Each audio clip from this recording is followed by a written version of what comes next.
Yeah, we have absolutely tournament crazy here in numbers. Toronto, Like one that we New York, deserve. 130 something Yeah, players, right? We have Toronto, 100 players here, yeah, right? And like Cali, you said yesterday, right? yeah. They had around 30 plus, so they got their six.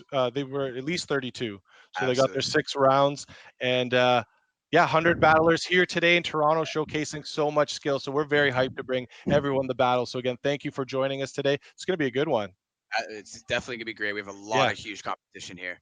I can't wait to see these battles go down, especially because it's so early in the month. The meta has been formed, but there hasn't been as much time as a late tournament to be able to practice. To right. see these battles go down, especially because it's so early in the month. Everybody's The coming in meta with like, has been formed, I but there think I'm hasn't been as ready. much time as a late tournament to be able to Yeah, practice. so early Right. on in the meta, right? The meta is shaping up, but you may think your team of six is good until you bump into a couple maybe off meta picks, and we've seen Absolutely. that in New York, like some slow bro. Yeah.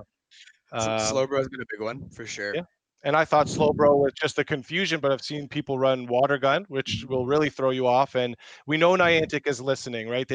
We have the Sinister Cup announced, and then mysteriously, Power Up Punch gets nerfed. Thunderfang on Steelix, Fire Spin on Marowak. So they have given a lot of Pokemon that's in the Sinister meta some new moves to shake things up a little bit. Absolutely. I 100% agree with you. I think Niantic is watching. They're Yeah, seeing exactly what Sylph is doing, what their cup is, and they're like, you know what? Let's shake it up a little bit. absolutely. So we're just trying to get these streams, the battles on stream here.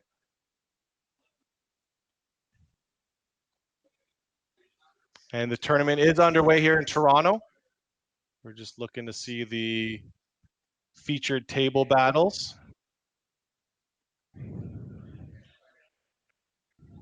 So they're just getting everyone set up right now before we can see those. Yeah. All right. Yeah, Canada getting a piece. They should hopefully be able to compete worldwide with, maybe not quite as big as the Argentina tournaments, but it's All going to be right. very nice to have a 7 rounder here in Yeah, Toronto. Canada getting a piece. They should. It's great to see that Canada is actually going up, especially with the Montreal Safari Cup starting in, Yeah, making it one of the biggest tournaments in North America. Now coming to Toronto, and Toronto's just gonna just hit it up, try to get these 100-man tournaments to do this every single month, yeah. right? So What you, a sorry to cut you off. no, go ahead, What go a ahead. great experience Montreal was, and of course Pittsburgh inviting, and now we get a home game here at Toronto. We're at home. We get to showcase Toronto's talent, and I know I've said that a few times, but we're just so hyped to see who will come out on top. Right? We We are in home court. You know Yeah, what I home mean? court Like advantage. home court advantage to see exactly who these players. I'm telling you, a lot of these players before they didn't have tournaments where they had 7 rounds, eight Yeah, rounds, right? They're so used to the 4 or 5 rounds, maybe yeah, six, yeah, and now that kind of held them back when it came to world ranking. for sure. Now I guarantee you, with these type of tournaments, we're gonna see a lot of players going up from Yeah, Toronto and Canada in general, yeah, go up those rankings to top places, ace yeah, trainers. We're gonna definitely see that this. yeah. Simply Moxie does 4 round tournaments in Ottawa, right? He won his regional. He won a giant Rainbow Cup in Chicago. He made the trip up to participate in this tournament. And yeah, like you said, it's going to help everyone's world rank. And, world rank isn't the most important. It's really how you're going to do in your regional tournament potentially. But it is nice to, be up there with some of the best. Absolutely. Now I think we're just getting these battlers up and running, and we're just Yeah. getting them ready. Uh, So we have 100K collector.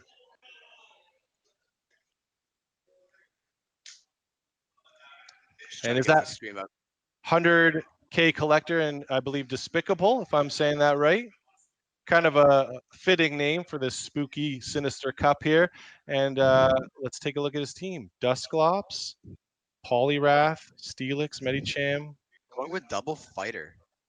Yeah, I tried that against you. It didn't work on the initial battle, but I see a lot of benefits to going two fighting or two ghosts or double up. You know what I mean? It just depends on what they're bringing.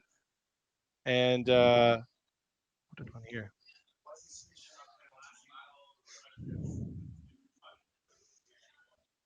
Not 100% sure. Um, Fix the. We got the wrong names too on there. So Despicable and 100K collectors. 100K collector. Just waiting for Despicable here. to actually put his team locked in, see exactly what he's doing. Remember, we do know that 100K collector is running the double fighter, so let's see exactly what um, Despicable is actually gonna go into counter. Dude, He's got a lucky team here. Look at that. Lucky Marowak, Lucky Steelix, Lucky Haunter, Lucky Empoleon. Lucky Empoleon. I don't know how that would be with the PvP IVs. Yeah.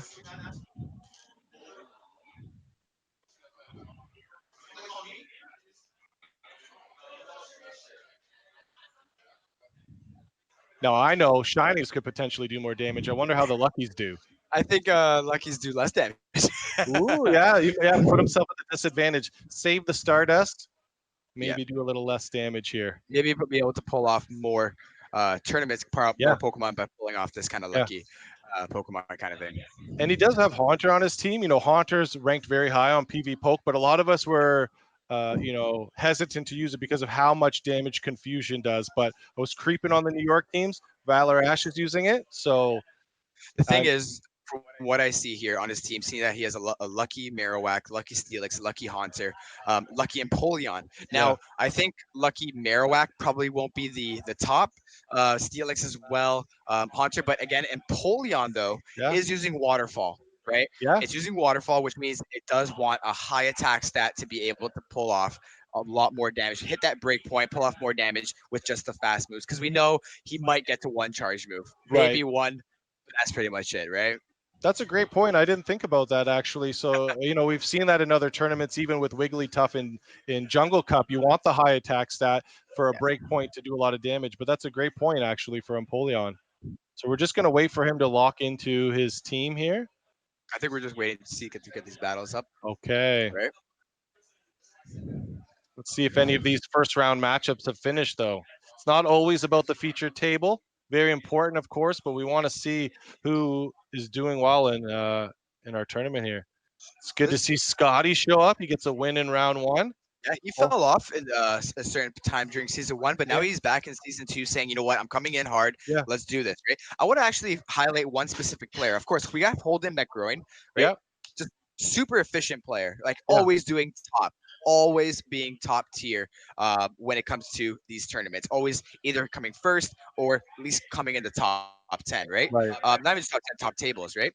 But I want to pull off, show you guys one specific player. We have Straw Hat Luffy, and this player actually just started playing Pokemon Go 3 months ago.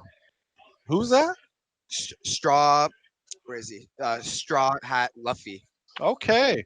He started playing Pokemon Go about 3 months ago. He's level 35, Oh and wow. yeah, level 35, and he is trying his best to see how he can do. And as we see right now, this is his first tournament, first ever self arena tournament, and he took Wow. a win in round one. That's awesome. So, like, I have to break it. I have to say, like, he is top tier. Well, if you do your research, everyone has a fighting chance to take out some of the top players, and that's what's really great about PvP. Of course, we know a lot of the bigger names and people are very dedicated to come month after month, but we're really encouraging new players to come in. The only way for this to grow is have those new players. So even if your community is having very small tournaments, do what you can to reach out and just invite more to your tournament because it's just going to help the field overall.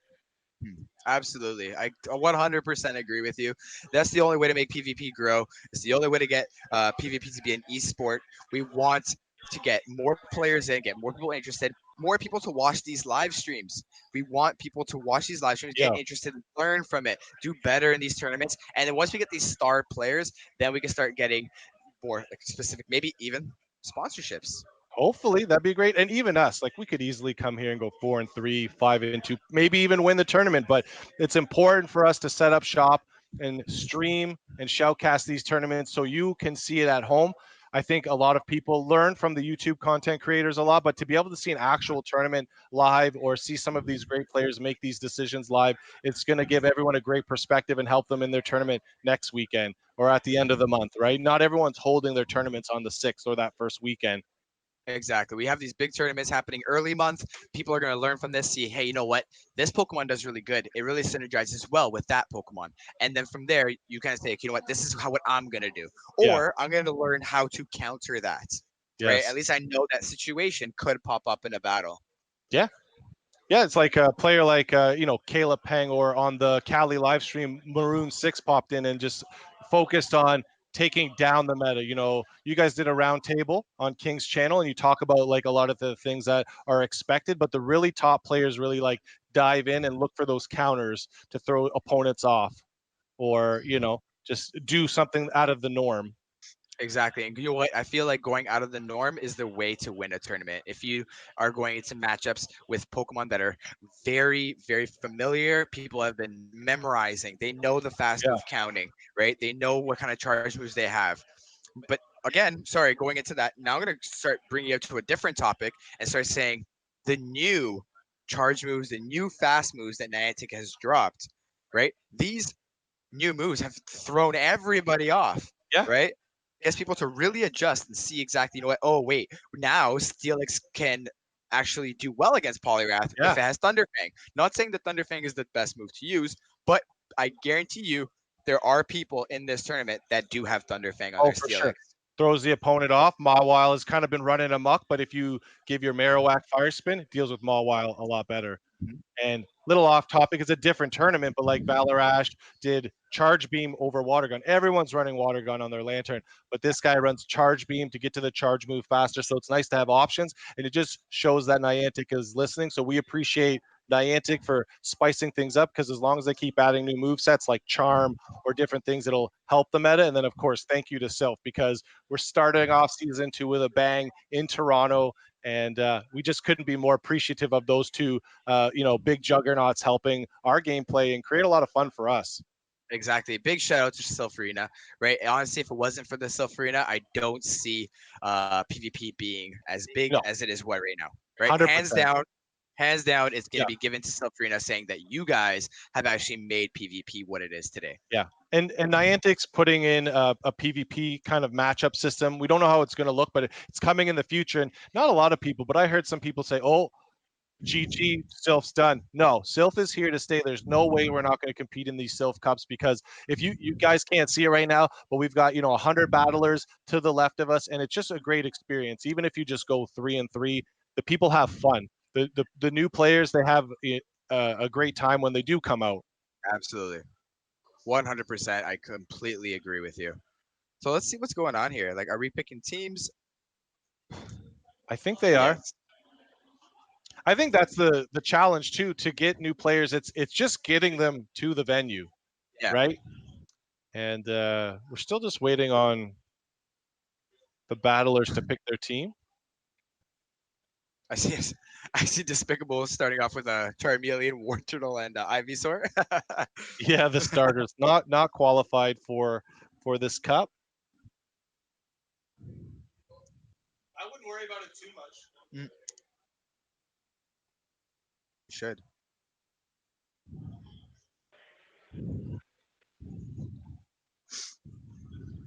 Yeah, sorry for the delay, everyone. Maybe it gives us a chance to maybe check in on New York and see how they're doing. Oh, actually, no, let's stay on the Toronto thing, because I saw a couple upsets in round 1. We were talking about was it Simply Moxie? So we have New Archaic taking a win. He won the Toronto Regional from the Hamilton area. Dragon Silk taking a win in round 1. Guan taking a win. Fen Sui. All right. I think we're actually going to be starting Okay, the here we battle now. go.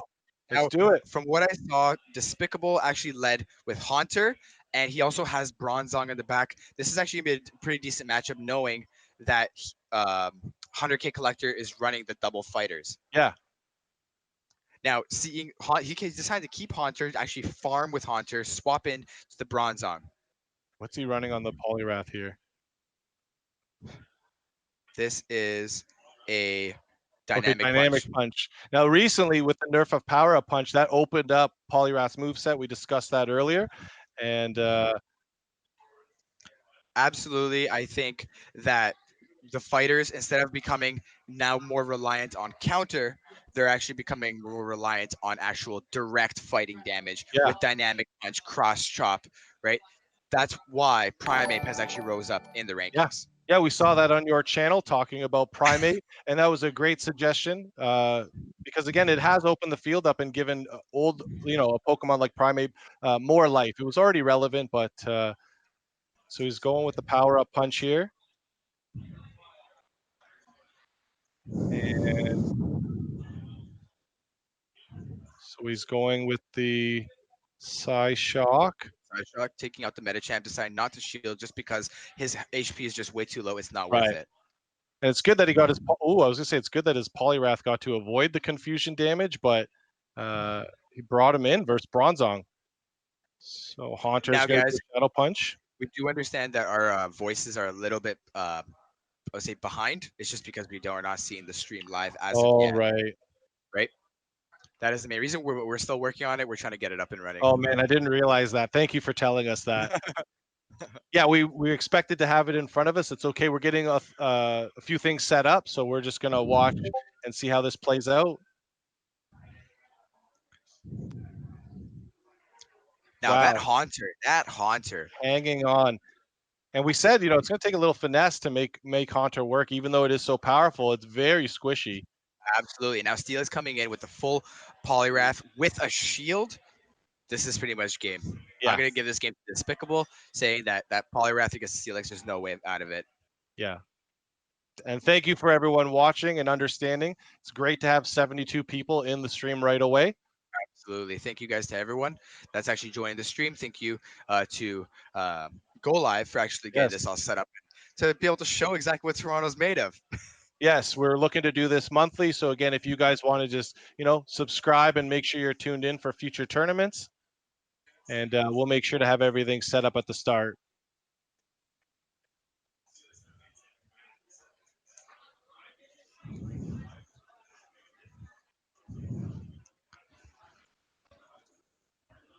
Right. So Despicable takes game one. Despicable is going to definitely take game one. But now with new self rules, right, we are going to have 3 games. Yeah. Right, we will have 3 rounds no matter what happens. Despicable could go 2-0, but we will still be going into round 3. Yeah. Now, how are you feeling about that? I mean, I've seen a lot of feedback from the community. For me personally, if it's gonna make it not a tie at the end and have an actual winner determined, that's what I like. But I don't know if that's actually happening because we saw in Cali there was like a 4-way tie, and it didn't seem that the extra games determined an actual ranking. Right. So, but no, I guess it does actually. So I'm okay with it. Again, it's going to make tournaments a little longer, but if we can have a clear-cut winner, when you've got 4 people, 4-1, you want to have a clear-cut winner to take home the trophy. Absolutely. I think when it comes to those 3 O's, 2 1s, 1 2s, I feel like that is more for the world ranking rather than the actual specific tournament ranking. Now, okay, it's an interesting matchup. Now, is this Alola Marowak actually going to be running Hex or is it going to be running Fire Spin? That's a good question. Haunter is just eating him alive, just chunking away. Haunter, again, he's super squishy, but do not sleep on him. If you are not prepared for the Haunter, he will completely ruin you. Right. Yeah, I was going to say, should go for the Bone Club because he's going to finish off and then save some of that energy that he built up, but he's going to shield his Haunter, keeping it alive, and decide to switch. Nope. Looked like he was going to switch. Wow. Is he going to use his last shield here? He does. Wanting to maintain that switch advantage or keep his Marowak alive? He wants to keep that Marowak alive. He wants to maintain the switch advantage, win the lead. Okay, it's a good call saving his shield. But again, that Alola Marowak won the lead, but it costed him that second shield here. Right. Yeah, it's nice to hang on to that shield. So it's Poliwrath's running Dynamic Punch, Hydro Pump. This is a Poliwrath mirror match, but knowing that there's no shields at all, he's going to go straight Hydro Pump, do a whole lot of damage to that Poliwrath. Let's see how much. Yeah, do you do the Dynamic Punch, though? I think maybe the Dynamic Punch might have been a better play. It's not What? resisted by the Polyrath. So you can see Oh how much yeah, damage yeah, a dynamic punch does. So if he would absolutely. have done a dynamic punch, you save a little bit of energy. And let's take a I look. definitely the dynamic punch would have been the better move here. You'd be using less energy, Yeah, but and also doing equivalent damage as well. right. Swapping and going with the Steelix. Again, against the Polyrath, if he lands that dynamic punch, he doesn't land the dynamic punch. Oh, Wow. oh man. Now we got a Steelix mirror match now. Yeah. But again, that Steelix has a lot of energy, but Despicable does have a shield. He's trying to bait here. He has to try to bait, go for the crunch, and hope for the shield. Does he? But wow, Despicable sees it and he's like, you know what? I know that's the only way that you could actually win this match. I'm not doing it. That's why this cup is one of my favorite cups. Like it's the bait. I don't know if call it official bait cup, but like you're gonna win or lose matches by choosing to throw some bait or use that shield. Again, example Marowak, right? Bone Club or Shadow Ball. You definitely want to go. Okay, so Despicable does take the win. That is a 2-0, and winning with also keeping the shield. wow, that's a dominant win. Full dominant win. He's not here to play. He is Right. here to win. Despicable is also another fairly new player, but making a huge name in the Toronto PvP scene. Yeah, game one, taking it down. And again, we appreciate everyone understanding that we are actually having to watch the live stream on Twitch. So we're behind when we see that. So if the audio or our commentary is a little off, it's because we're watching it on Twitch. We're just waiting for all that to be adjusted. So we're very appreciative of the 80 plus people to come check out this Toronto tournament. And here we go for our game three. Now let's see. Will Despicable decide to actually bring in that Haunter? That Haunter did him a lot of work, and I want to see is 100K cat collector gonna be ready for that Haunter this time? Right? Yeah, he took him down with the Lola Yeah. Marowak, but he was forced to use his second shield there. Is it 1-1? We've got a 1-1 on. Yeah, that's off on the stream, guys.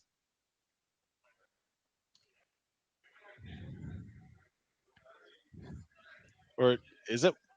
I thought Despicable took it 2-0. Chad, can you clarify for us? We're pretty sure Despicable took the two games, but this is not a game three for the match, is it? I really don't think so. Okay, we'll keep watching this exciting game three. Going for the dynamic punch, deciding not to shield, knowing that dynamic punch wasn't going to do a whole lot of damage to that Haunter, but he is still going to be able to pull off that shadow punch and do some decent damage, force the shield. Yeah, should he have just done the extra hydro, or excuse me, the extra charge move to do the hydro pump to KO the Haunter? But we'll see how the rest of the match plays out. We'll see. Now I think he learned from that. He's gonna like, okay, you know what, dynamic punch. I'm gonna stick with Right. dynamic punch here. And he's choosing to save the shield. You can just see how much damage the dynamic punch does. And it Again, looks like both of them are running the same, right? The hydro pump, dynamic hydro punch. punch, dynamic punch. Right, really good move set. Both really heavy hitting moves. Again, me personally, I'm running the complete, utter opposite Oh move yeah, set. yeah. All right, I'm going power up punch, ice punch. Okay.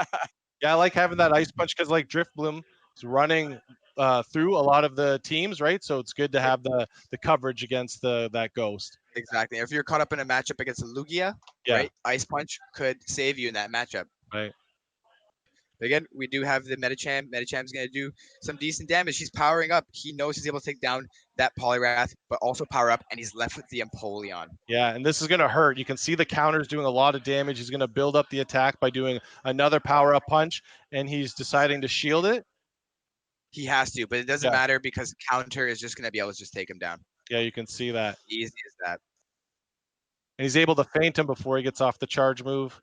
Absolutely. And so at least 100K collector gets a win. And I guess this is the good side of having the third match, right? Like sometimes you're going to lose 2-0 and you just kind of want another shot at your opponent because of a misplay.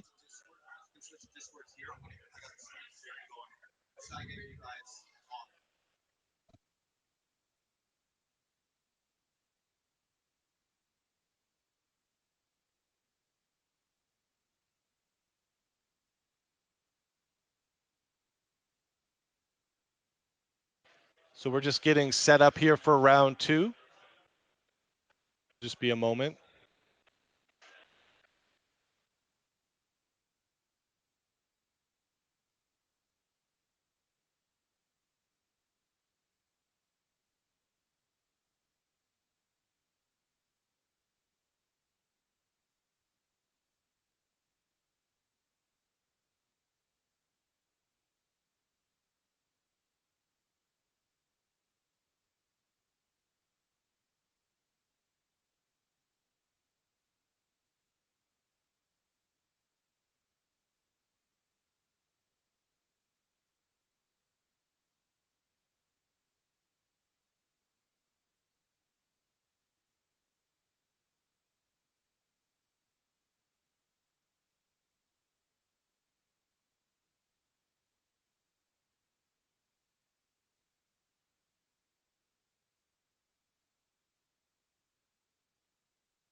Again, thank you guys. We're just working out some of the technical difficulties. Of course, it's always exciting and hype to bring you these tournaments to watch from home, but of course, there's going to be some technical issues, or at least there is today, and we're just trying to get through them so we can bring you a better experience from home. Appreciate your patience.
No, the audio's fine. Sorry, guys. We're just we're trying to talk to the technicians to get this fixed.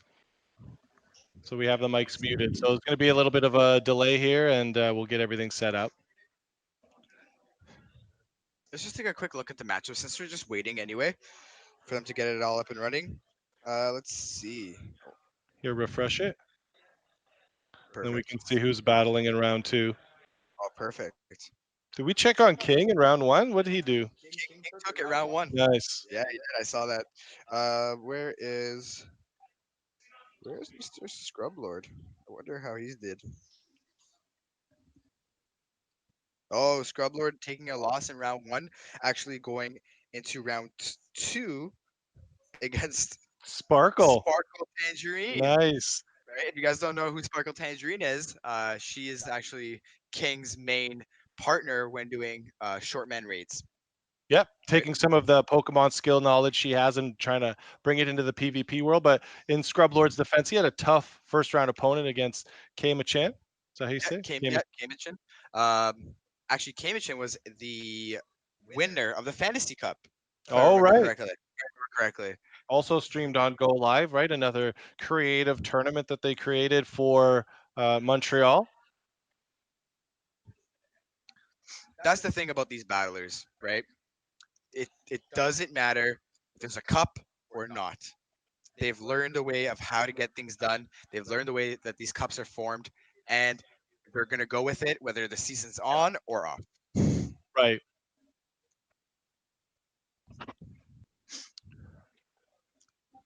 Let's take a look.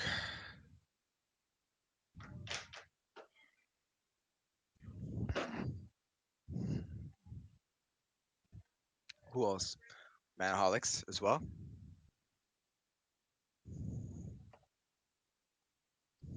Now, who's King going up against in round two? Oh, yeah, I just checked and I was not sure how to say the name. Wolf.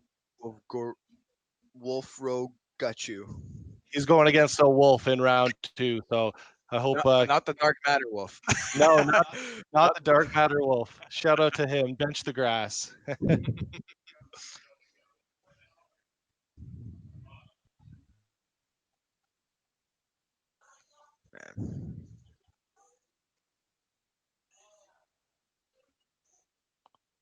So even though we're not competing, like, have you set up a team of 6? I've got a team of 6. I'm not sure how well it will do right now, and I'm still just testing out the Primeape after watching a video. But I've got Poliwrath, Primeape, Cresselia, Driftblim, Marowak, and Interesting. Steelix. So you decided to go with Driftblim on this one. Oh yeah, I like Driftblim, and it's very similar to Marowak in the sense of that ghost damage. But I like having the Bone Club if needed, because if you throw a little bit of shield bait and it's still super effective, like if they don't shield, it's still does a fair amount of damage, right? And then of course you could get the boost from Omnimus Wind. So I just really like the pairing. I don't know if it's necessary to have them both, but for now that's my squad. Ominous Wind definitely is one of the main reasons to have Driftblim. Again, he's tanky, and it has Shadow Ball, which is like you also have that one hit. Yeah. But Ominous Wind, if you end up with the boost, if you Yes. get that boost, it's GG right there. like, Right. like especially if you get it on your first Ominous Wind. Yeah. Right? Then you're already left with all this HP, and now you're just shielding, like Yeah. double shielding that Driftblim and just going to town on That's that. why I prefer Ice Punch on my Poliwrath to at least have that super effective threat against Driftblim. Absolutely, and that my main reason why I'm not running Driftblim is because of that flying. Yeah. Right? That the ice punches they're gonna hurt. Yep. Right? My main thing is I like Dusclops. Yes. So I almost didn't know how to deal with it at first because it kind of throws you off. Its quick move does a lot of damage, but also Poliwrath with Ice Punch does pretty well against. It's only neutral damage, but it's kind of an even matchup depending on who wants to throw a shield out to maintain switch advantage. Absolutely, and that's the thing that I love about Driftblim. Sorry, not Driftblim. Dusclops. Dusclops I find is the best safe switch. Right? Okay. You lead in with Medicham, you lead in with Poliwrath, you lead in with whatever, and you don't have a good matchup. You swap out, bring in Dusclops, and he can literally go well against anything. Nice. You know what I mean? And you win that lead. Once the second you win that lead, you let the Dusclops go Yep. down. You have switch advantage, and it's GG from there because you already have energy on your Poliwrath or your Medicham or whatever it is, and you're in a situation where it's gonna equal out to your win. Do you know Nice what I mean? little coaching from Jay Farmakis. It's nice when you know. I say I didn't think of it like that, right? I don't. I've been trying to get a good dust gloves, but when you lose the lead, which is going to happen in a tournament, you want to have a good, safe switch. So maybe that's something that I'll consider for making my team of six. Absolutely. I knew Dustclops was gonna be good, but until me and Cody, you know Cody, Yeah. KLTD 32, I think. Right. Sorry, Cody, if I said that wrong. But until we had that conversation where we were Yeah. like, hey, what about this? What about that? Who do you think is best for this? And we're just having these conversations, and we kind of formed it together in a sense. Yeah. Then that's when I really realized that like Dustclops is just it's great against everything. Like Yeah. It's nice to have those conversations. We just, or I just watched the latest video on the Go Stadium YouTube channel, and it was Blandon just talking about your training partners. So you want to have good people that you can bounce ideas off of, but also have someone who's also, different thinking and can throw out these different suggestions to improve your team because you'll create a team of six, think it's really good, but you've got to, give it a stress test or, go against some of the tougher, teams that could counter it to see if it's really the right team of six for you in your tournament. exactly. Now we all know Alola Marowak, right? Top tier, but not Yeah. everybody's running it. It's not for everyone, Right. right? Not every meta relevant Pokemon is meant for everyone. It's all depending on your play style. Do you like Right. baiting shields? Do you like breaking shields? Do you like just doing heavy, hard moves closer to the end? You know what I mean? Like it all depends on your own play style of which Pokemon will be the most optimal for your team. Yeah. It's very true.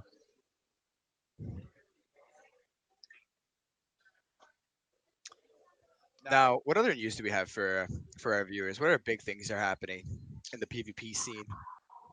Well, hopefully we'll get the matchmaking in game to see how that and what that looks like. Of course, Sylph has now enabled Ultra League and Master League tournaments, so we'll see how many of those are popping up. That's something that I'd like to participate in. I know I've used a lot of dust from the Triple Dust event to power Yeah, up those Ultra League and Master League mons. And it is great that Sylph kept their main tournament style for Great League because, again, Ultra and Master League can get very expensive for battlers. absolutely. Master League is all about 100% IV, powering it up all the way to level 40, right? Every Pokemon needs to be powered up to Yeah. level 40, right? Because due to the fact that there is no cap, you have to be level 40 Yeah. to be able to compete, and that's going to be a very expensive cup. Giratina, huge, right? Alga, huge. Yeah. Who else would you say is top tier for? For Master League. Yeah, for Master. Um, well, I like my Garantinas. Yeah, yeah,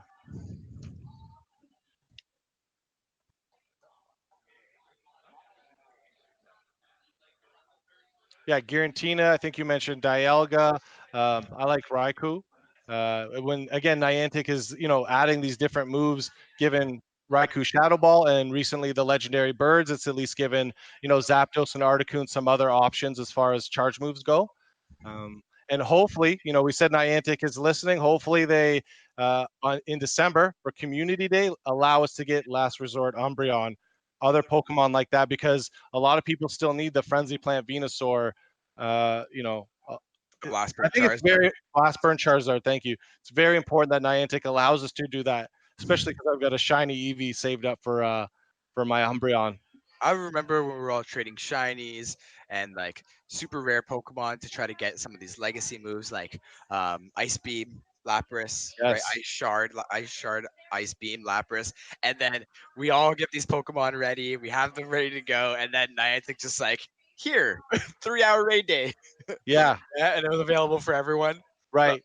Which I still appreciate. Like, Gengar, the Lick Gengar raid day wasn't too impactful on PvP, but like, hopefully we can get like a Dragonite day where we can get Dragon's Breath, Dragon Claw. You talked about Master League, right? that would make my day. Like I've got a Dratini saved, or even just like Dragon's Breath on Gyarados. Dragon Breath So on Gyarados would be really good. So are we getting this up and running? good. Can you full screen it? Let's see.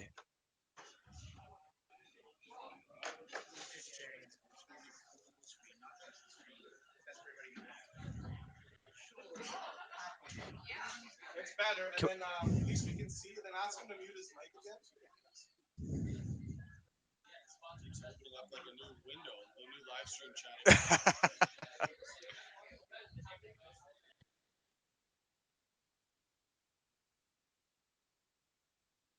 Again, appreciate everyone's patience while we get round 2 on stream ready to go.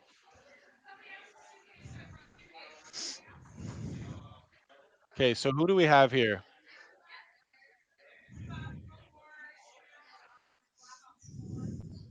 We have Manaholics versus Clarissa. And Manaholics, again, another player from I think he's from Richmond Hill. I think. Okay, I'm pretty maybe. sure he's from Richmond Hill. Again, still in the GTA, and he is a super smart battler. Like he analyzes the team. Who's his safe switch against this specific team?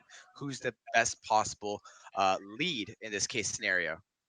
And have they already battled? It says 2. Can we get the balls reset Yeah, that's from last on the round. wins and losses, please?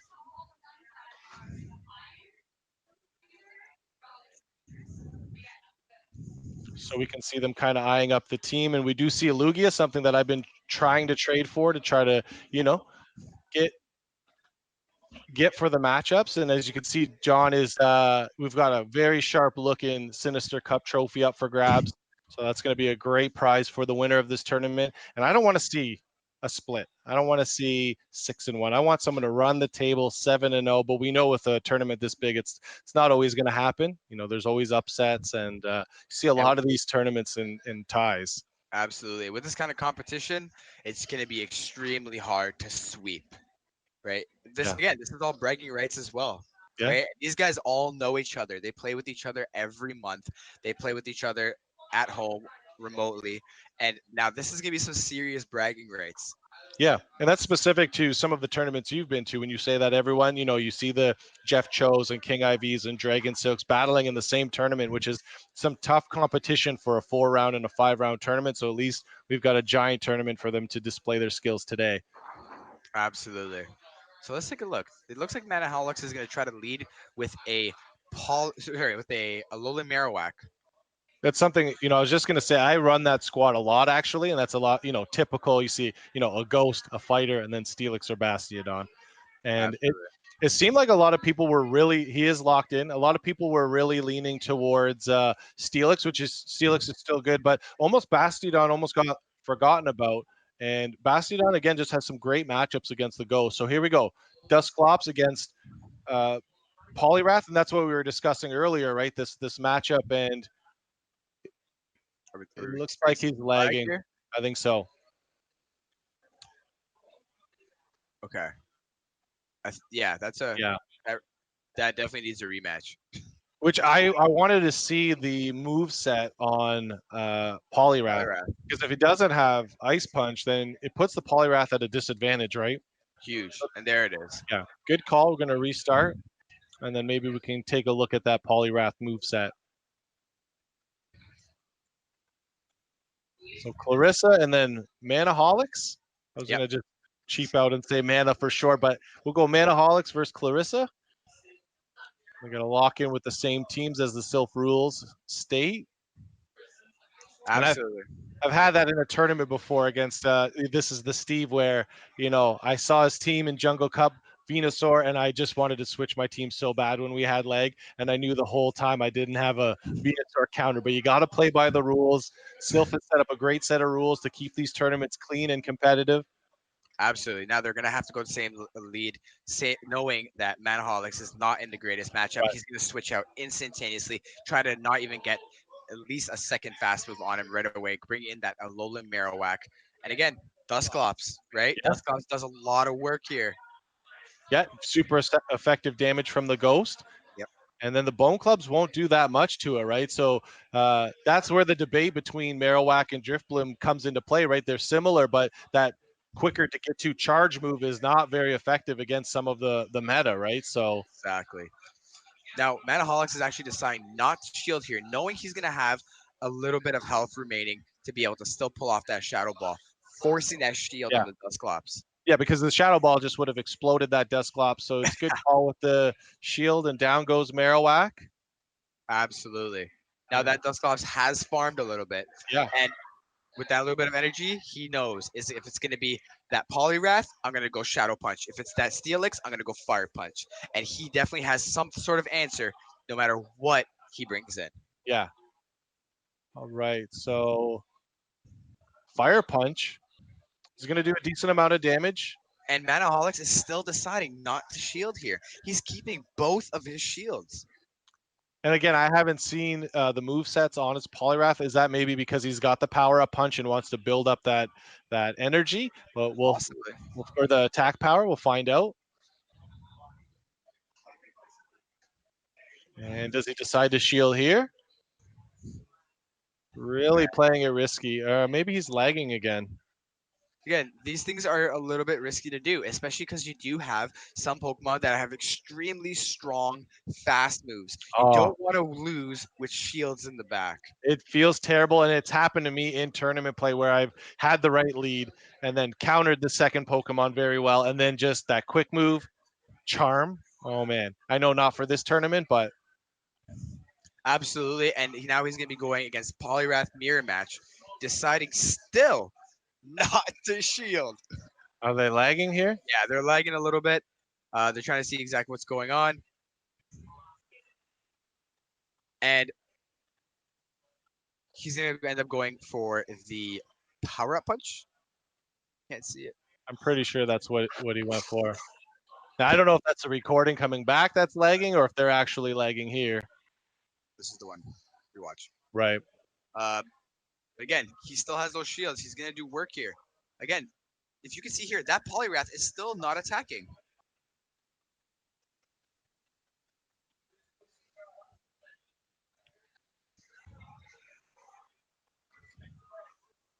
Yeah. Yeah. There it Okay. is. There's some lag happening, guys. There's some lag happening. They're going to have to redo this again.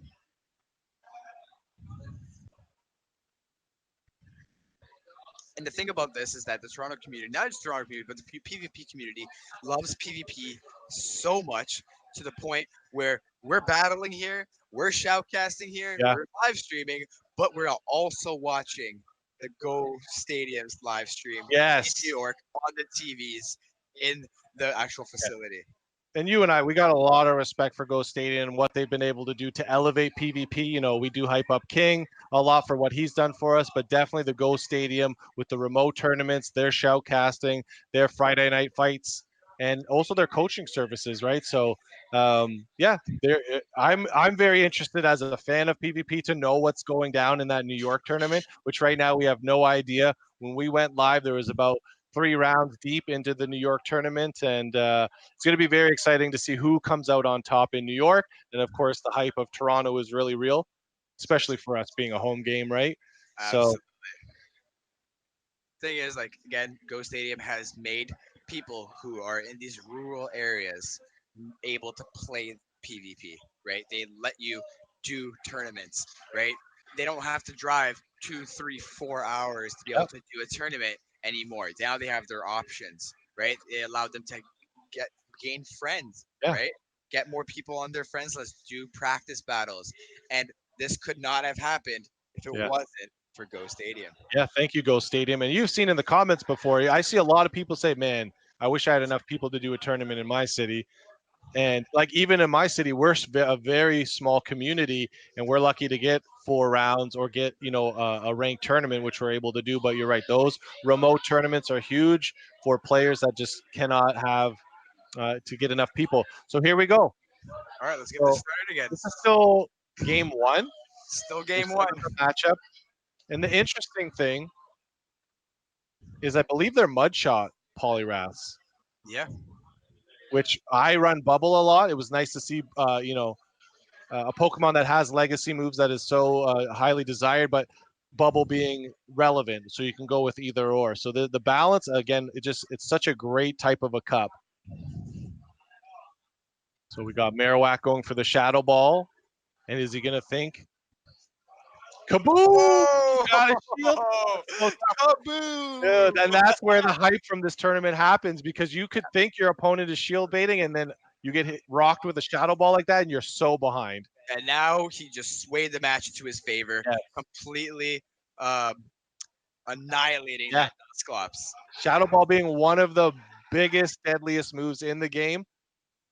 Shout out to Scrub Lord for giving us another Red Bull to quench Thank our you, thirst. Scrub Lord. Always appreciative. Thank you, sir. You can hear the hype from the other room because we're seeing so many other, the New York tournament is on the TVs here. Again, that Shadow Ball like really put him in the lead in this Yeah. matchup. So let's see if Clarissa's gonna be able to come back from that. Let's find out. And this is why I like Dynamic Punch, because you could see how much damage it did to that Steelix. Absolutely. And this is another debate, right? It's like when you've got Steelix against Poliwrath, great shield, right? Blocking that Earthquake. But if he goes for Crunch, you're able to get another Crunch off and make the opponent burn the shield. So there's so many mind games you can play with your opponent. Exactly. Go for the powerhouse move. Go for the bait. Even Right. if the bait doesn't do a whole lot of damage as much, it will still do some Yeah. damage. I'm gonna do it. I'm gonna pull off 2 of those moves, possibly get the shield, and then hit him with the heavy move right after. I'm feeling the hype now. We're in Oh, round 2. We've got everything set up for the viewers. We're going to approach 100 viewers here, and we're going to just see how this tournament unfolds going forward. Exactly. Now that everything's up and running, that Shadow Ball Yes. hyped us up way too Yeah. much. You know what I mean? Okay. And there goes our screen. I think we jinxed it, man. We spoke too soon. There we go. All right, back to the battle.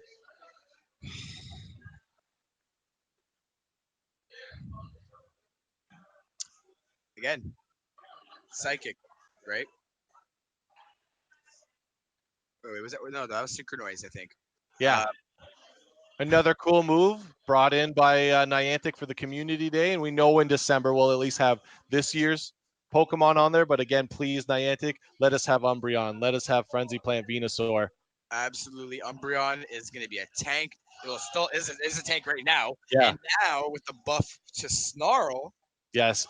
Is this Dynamic Punch going to KO? I think it's enough if he hits all the bubbles. I think it is enough. Oh!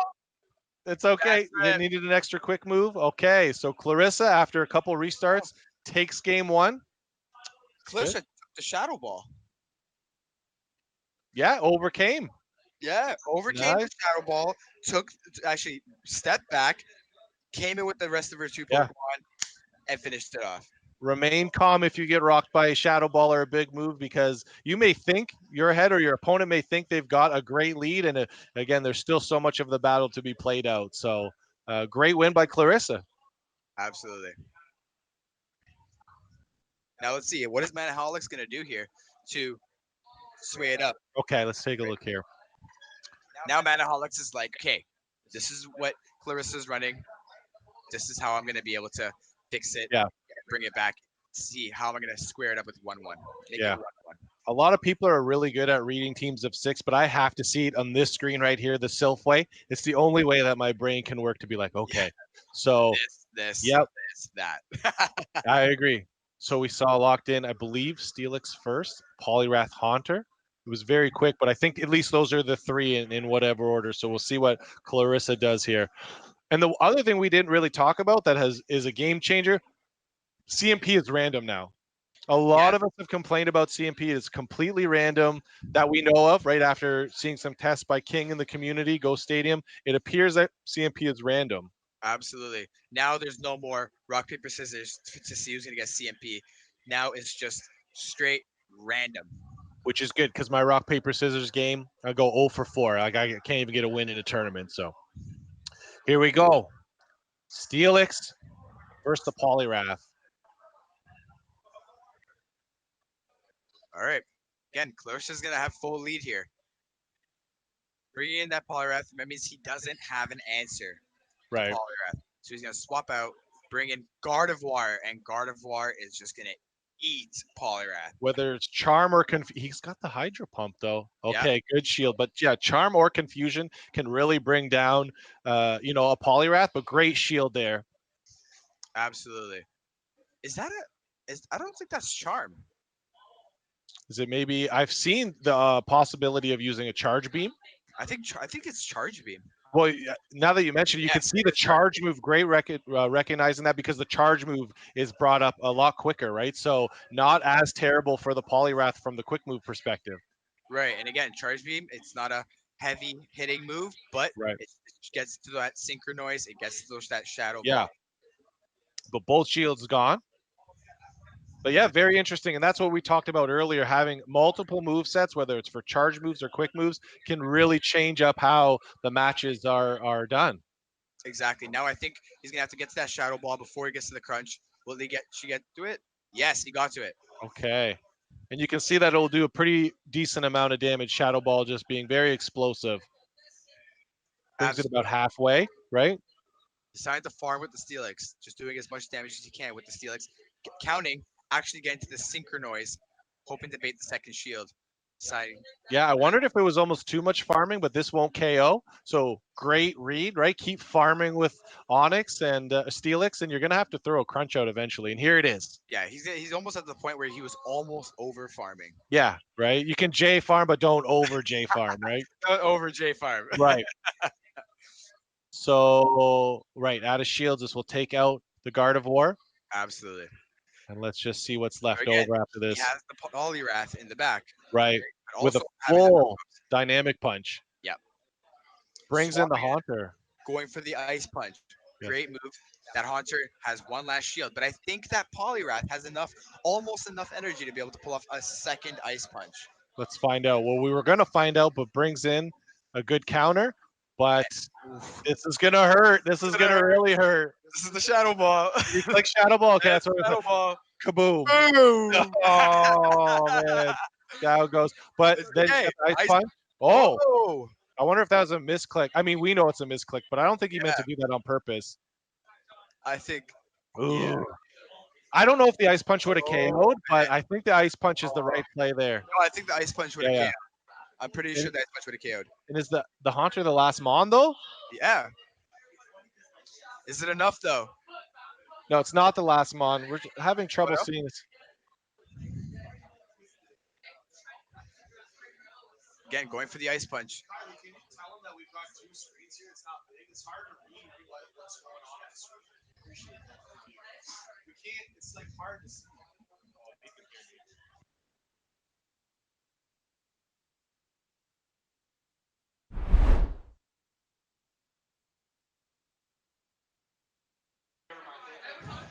All right, and we have Manaholics actually taking the win here. So this is a 1-1. Yes, and that's what I like. I love Game 3 hype, and now we get to kind of see how they adapt and see what they do. Game 3s are always the best, but it's the best viewing it. Yes. Being in the shoes of Game 3 Ooh. is like, okay, Yeah. I either win this round and take it all, or I Yeah. lose this round and I lose the whole. Yeah. Like it's Can't be thinking like that. You got to just whether you get destroyed in one of those games, you reset, you remember what happened, and just read the team. absolutely And- that Gardevoir did a lot of work. Yeah. Clarissa's Gardevoir. Yeah, well, of course, with the different quick move, right? I've never battled one with Charge Beam. Exactly. Right. So, And again, this is what you want to be prepared for. You want to be prepared for all these different types of matchups. yeah. And yeah, you don't want to have your first time seeing a specific move set in the tournament and try to adapt on the fly. Like maybe you'll do well, but it's always great to get that practice ahead of time. But like, who are you going to practice using a Charge Beam Gardevoir? I That's don't the know. thing, right? You think Gardevoir, you're automatically thinking Charm. Yeah. And it may take a couple or a bit to even realize, even us shoutcasting, we didn't see it right away. So it looks like they're gonna have to send the invite again. Yeah. Speaking about invites, we have a problem right now in Pokemon Go. Yeah. Right? They're not allowing us to do remote battles. I thought Valor Ash was ducking me, but it was the game itself, right? So it's always good to get some practice in. But yeah, and not, we are big on Twitter. The Pokemon Go community is big on Twitter. So Niantic did respond and let them know they're aware of it and they're working on it. So it's great that we can communicate, or they let us know, on the platform of here we go, Game 3, Let's do it. same matchup Same. or a similar matchup of Game 1 that was restarted a lot, right? Yep. But again, Clarissa getting the lead. Going with the Dusclops, Shadow Punch is going to do a lot of damage. And in game one, Mana would sub out when it wasn't really that bad of a matchup. So you can see that he's keeping the Poliwrath in there to absorb the damage because the Shadow Punches don't do that much damage. You can take quite a few Shadow Exactly. Punches. It's not the best ghost move, but again, it does charge up very quick. Yeah. And because Dusclops is super tanky, you're Right. able to pull off quite a few of those. It decides to still sub out the Poliwrath and bring in the Haunter and build up some of that energy and get a shield out of Clarissa. Now, this is one of those times where you're like, okay, do I shield here? Use the charge move, swap out, and bring in, let's say, Steelix. Maybe. But the quick move is also bringing down the Haunter, right? So Right, it might but be okay to just Shadow stay. Claw is gonna do a lot. That's true. Yeah. Right. Like the Dusclops won't even be able to get to another charge move here. Okay. So let's the Dusclops go. Again, keeping that Haunter alive, will he be able to get to? Okay, Out going of for the chip. Ice Punch. Over farm though. I'm pretty sure the Haunter had enough for a charge move there. So I feel that Mana's gonna regret that a little bit. I think Manaholics was trying to be a little bit greedy there, just Yeah. because he was trying to go for Shadow Ball rather than going for the Right. Shadow Punch. In that scenario, you're not going to get to it. Pull up the Shadow Right. Punch, do as much damage as Yeah. you can. Good call. And it's so hard. It's such a fast-paced battle, but when it happens to you and you guess it wrong, you just want to kick yourself. Exactly. Now, pulling off the Shadow Ball. Shadow Ball, the thing is, here's a situation where you're like, I need to pull off charge moves to let more time pass. Allow me to be able to get to switch again. Right. It's not a terrible matchup on either side, right? Yeah, but Crunch is going to do a lot of damage. Earthquake's going to do a whole lot of damage. Remember, Gardevoir is not the tankiest mod. It's a Right. little Well, squishy. especially now that it's out of shields, right? And it didn't look like they clicked any bubbles. So is this a farming? Maybe they're trying to farm. Remember, we got tricked by House Stark in Pittsburgh. Yeah. Maybe something similar. We'll find out. I think so. Shadow Ball is going to do a lot. That's so risky, though, I feel. I don't know why. That's a hard risk. We'll see if it pays off. We're going for the Earthquake again. And why go Earthquake instead of Crunch? Because Crunch would have been able to KO and use less energy. We'll find out. And especially when you've got the Poliwrath to take care of the Steelix with no shields. Yeah. But it looks like it may just work out. We're going to have a Dynamic Punch doing a lot of damage. This is going to be tough. This is going to be tough. It's going to be very close. No, I think the Poliwrath is going to survive. And it's going to be oh, is it? Oh, no, it's Steelix in the back. Oh. Wow. Wow. And that's so close. Like, I still don't think that was the right call. Didn't that put Mana behind? And even though Mana came out on top, but like doing that Earthquake and all that extra energy. Risky. Well, hey, GG's. What do you guys think in the chat? We got about 100 of you. What were we just watching? Yeah. Was that an odd play or what? I don't know. Very confusing. The thing is, I would understand in a situation where he's like, you know what? I know he has Poliwrath in the back. I want my Steelix to go down in HP, so that way he can't farm on the Steelix, allowing him to get a lot of energy for when my Poliwrath comes back in. He has a charge move ready. I understand that situation, right? But I don't know. I don't think it was meant to be played like that here. I think he still was able to switch anyway, pull off Crunch, have energy, pull off another Crunch or an Earthquake on the Poliwrath. Right. You had all that energy. Use the Crunch, finish off the Gardevoir, use the Earthquake on the Poliwrath. Yeah. You go down after that. That's fine. You have your own Poliwrath in the back. Yeah, it's a very great analysis actually on that breakdown. So Mana takes it 2-1. And we're just going to get the next set of battlers up. What we'll do is kind of take a look at the field and see how it's shaping up. And we've still got 5 more rounds after this.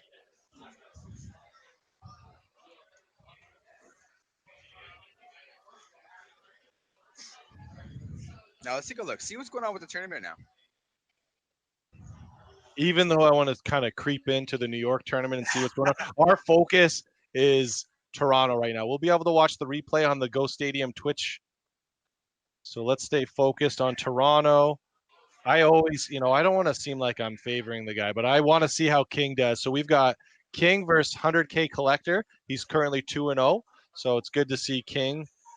King is doing work, right? Yeah. And it's very well expected, knowing that King does know these matchups. He knows it like the back of his head. And he's like, you know what? This is the time where, you know what, J Farm and Jim are going to Yeah. shoutcast, right? I don't need to be at the shoutcast table. I'm going to come Yeah. in and I'm going to kill it. Yeah. Season 1, first cup of season, sorry, Yeah. of season 2. Yeah. And again, I can't think to, I think about him when we have a tournament like this because he's so skilled and he deserves some tournaments that are just bigger for world rank purposes. And so we're just seeing a lot of things that are expected. I see Jamie 2-0, Scotty 2-0. Let's take a look at the actual points field so we can see. Sublord Dustin taking a win in round 2. We knew you could do it, buddy. Keep going.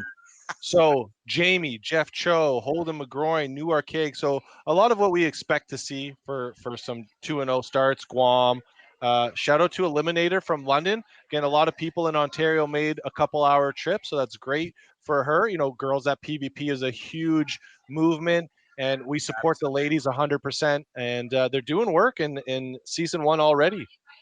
Right, we had For the Battles splitting the tie and sharing the win in Cali yesterday.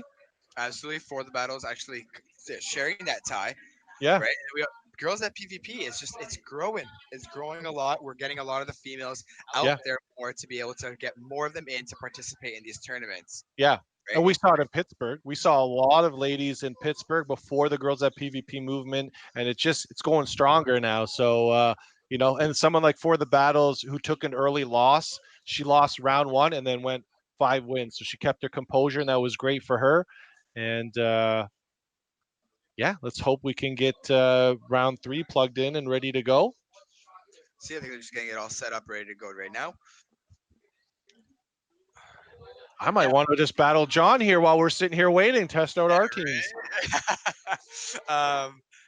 Again, we do have players like Guan, Holding McGroin. Like these guys are all top end players. Yeah. All these players right now that are 2-0 are players that actually came in that 7-way tie in Safari.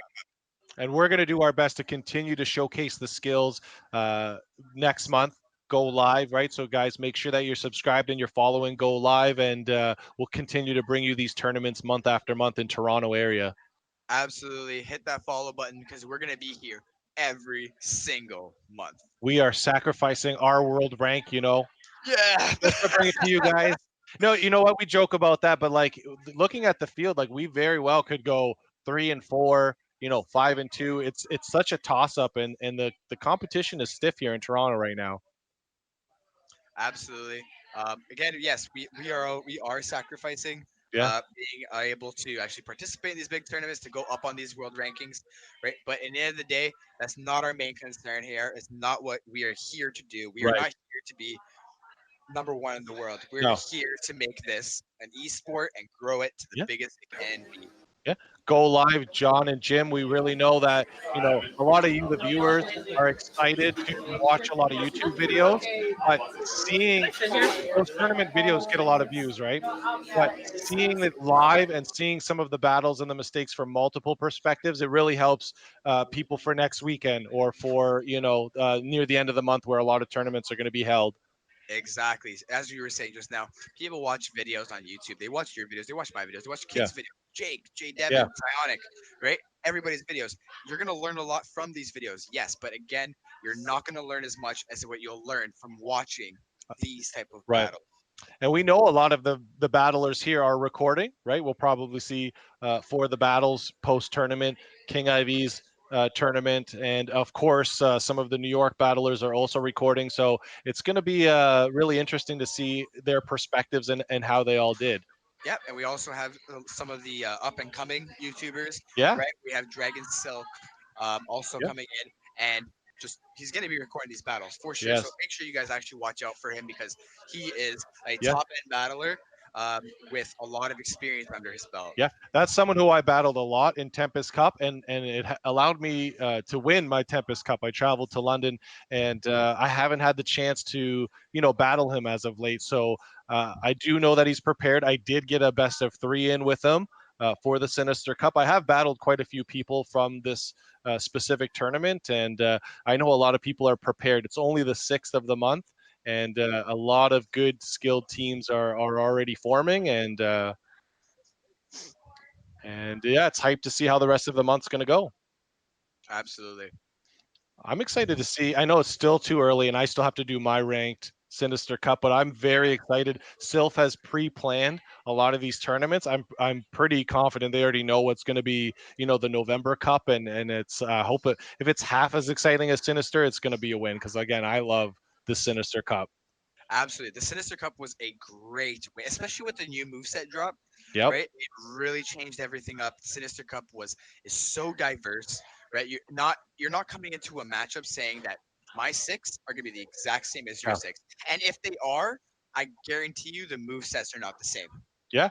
Yeah, we've seen already a couple move sets switched up, and we see the PV Poke rankings, and sometimes we talked about Marowak, and Marowak is number one on PV Poke's ranking, but that's against the entire field. If you narrowed it down, maybe against like the meta or the top 20, it might not be standing there on the number one, right? So PV Poke, we all use PV Poke, of course. You've got the battle simulations, and he was asking us on Twitter, like, what would you prefer, the regular rankings, or if you include shield baiting, right? Because that put like a Dusclops higher up, a Drifblim kind of, they all kind of adjust, right? So big supporter of PV Poke. If you are watching and you're not sure to where and what websites to get a lot of your information from, PV Poke is one of the best. Actually, If in my not the opinion, it's best, the best. Yeah, I find it's the best, absolutely.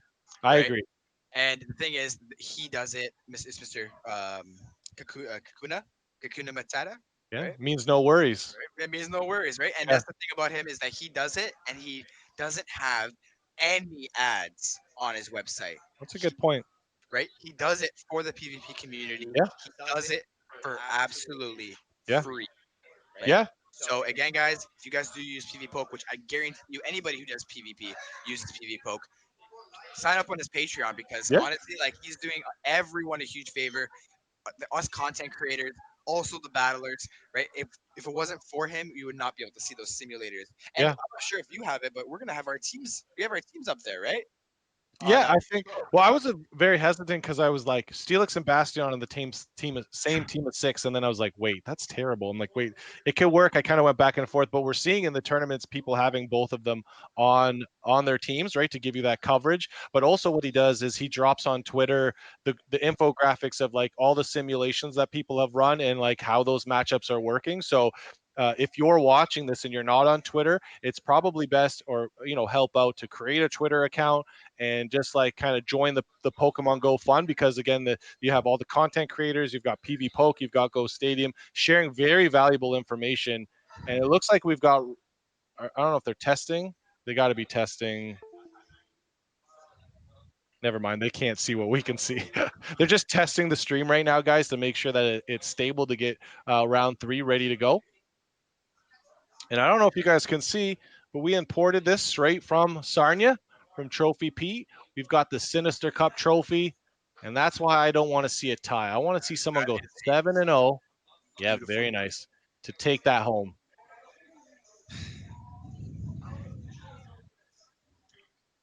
And again, it's Pete, right? Yeah, Trophy Pete. Trophy Pete from Sarnia. Again, like Yeah, amazing job. He created some of the nicest trophies that there yeah, is, right? I think Go Stadium has ordered trophies from him, yeah, right? Anywhere in the GTA, even places from like Europe yeah. are getting tournament trophies from Trophy Pete. Yeah, the ultimate showdown, right? We saw it. You were there in Philly, and what a great stream that was, and the trophy was sitting right in front of King and AJ the entire stream, and yeah, I shared those trophies because we would make them for my little small community, and then I'd share them on Twitter, and then I'd get all these messages. Can I get one? Can I get one? And I just couldn't be the middleman. I just said, "Yo, Pete, you got to be on Twitter." And again, another reason for all of you guys to be on Twitter. It does seem like outdated social media, but it is amazing for Pokemon Go. Absolutely. If you want to be on Pokemon Go social media, Twitter is by far the number Yeah, one place to be. You're going to be able to yeah, see all the content creators there posting what they're doing. You also have Go Stadium. You also have PV Poke. And PV Poke, not only, sorry, I'm just so like yeah. mind blown of how amazing PV Poke Yeah, is, right? I don't mean to bring him up and say hype we him up can. too much, but That's you know what what, we he do. deserves it Yeah, because not only does he do all these simulations and sets up all these coding and whatever, he also sees what is doing the best in the simulations yeah, that people are using, and from there he creates a graphic yeah, and says this is what the best team of three. yeah, Sorry, this is the top wins for the team of three, yeah, right? And he sends that out, and it's free. yeah, for Like sure.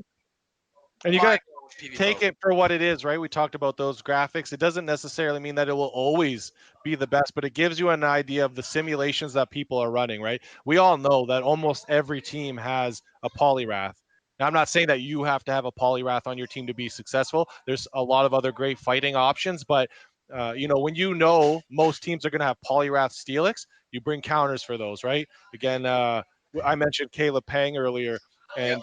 And I also mentioned that Go Stadium video that I watched recently. It was great to reminisce on some of those regional wins by Caleb and Valorash, just using these off meta picks or these unique picks to just counter the meta of what people are using. So, I watched that roundtable with all of you on King's stream, and you know, there's a lot of main Pokemon that are being chosen, but you have to go either off meta or be ready to counter those, right? Don't do what everyone else is doing, and also practice and test them for yourself. I remember during that roundtable, Yeah, they were like, "Okay, so who do you think is going to be top tier from off meta picks?" And I was like, "Mawile, yeah, for sure." yeah. Right? I'm like, "That bite damage is crazy," and they all laughed. They all laughed, and Yeah, then it's like, "How about now?" yeah, yeah. Well, it was already powerful, and then you add power up punch, increasing the damage from that bite. And I've swept a team, right? I'm not going to mention the name, but it's funny that I made a video of me sweeping the team, and then very next game, call me Jake. Does some work. He didn't sweep me, but he did a lot of damage. So we talked about on your team of 6, you can run 2 fighters or 2 ghosts, bringing in for your 3 for battle. But you have to be very careful if you're bringing 2 ghosts and there's a Mawile on your opponent's team. Exactly, but those risky moves is what will make you either make it for you or Mhm. break it for you, Yep. right? You We, got to we saw the shield, right? Do I shield? Do I not? And then boom, shadow ball, and then you're boom. behind. Yeah. Yeah. But again, you also see matchups where boom, you get the shadow ball, Yeah. boom, and then you still come back from it. Yeah. Do you know what I mean? Like, and that's what's so great about this. This is what keeps uh, PvP to be an esport because it's so exciting. The match can flip in a second, Yeah. right? One fast move makes all the difference. Yeah. We saw it on display at Worlds, right? Pokey AK and King, along with other battlers, 8 of them in a tournament, and we saw the numbers in the stream, right? It was like double what the card game was. It Oh was yeah, like no disrespect to those, but like there's a clear movement and a clear want to watch these tournaments, right? exactly. So talking about the invitational from Worlds Right. hosted by the Pokemon Company, right? First of all, for them to bring Pokemon Go PvP into Worlds, Yeah. they must see some potential here, Oh, for sure. right? And then not only did they do that, but you see all these players and they're messaging in chat saying, "What is Pokemon Go doing here?" Yes. And you saw a lot of hate. We saw a Yeah. lot of hate there, but by the end of the stream, Yeah. you saw all those people that were giving the hate were Yeah. saying, "Wow, this game is actually interesting." Yeah.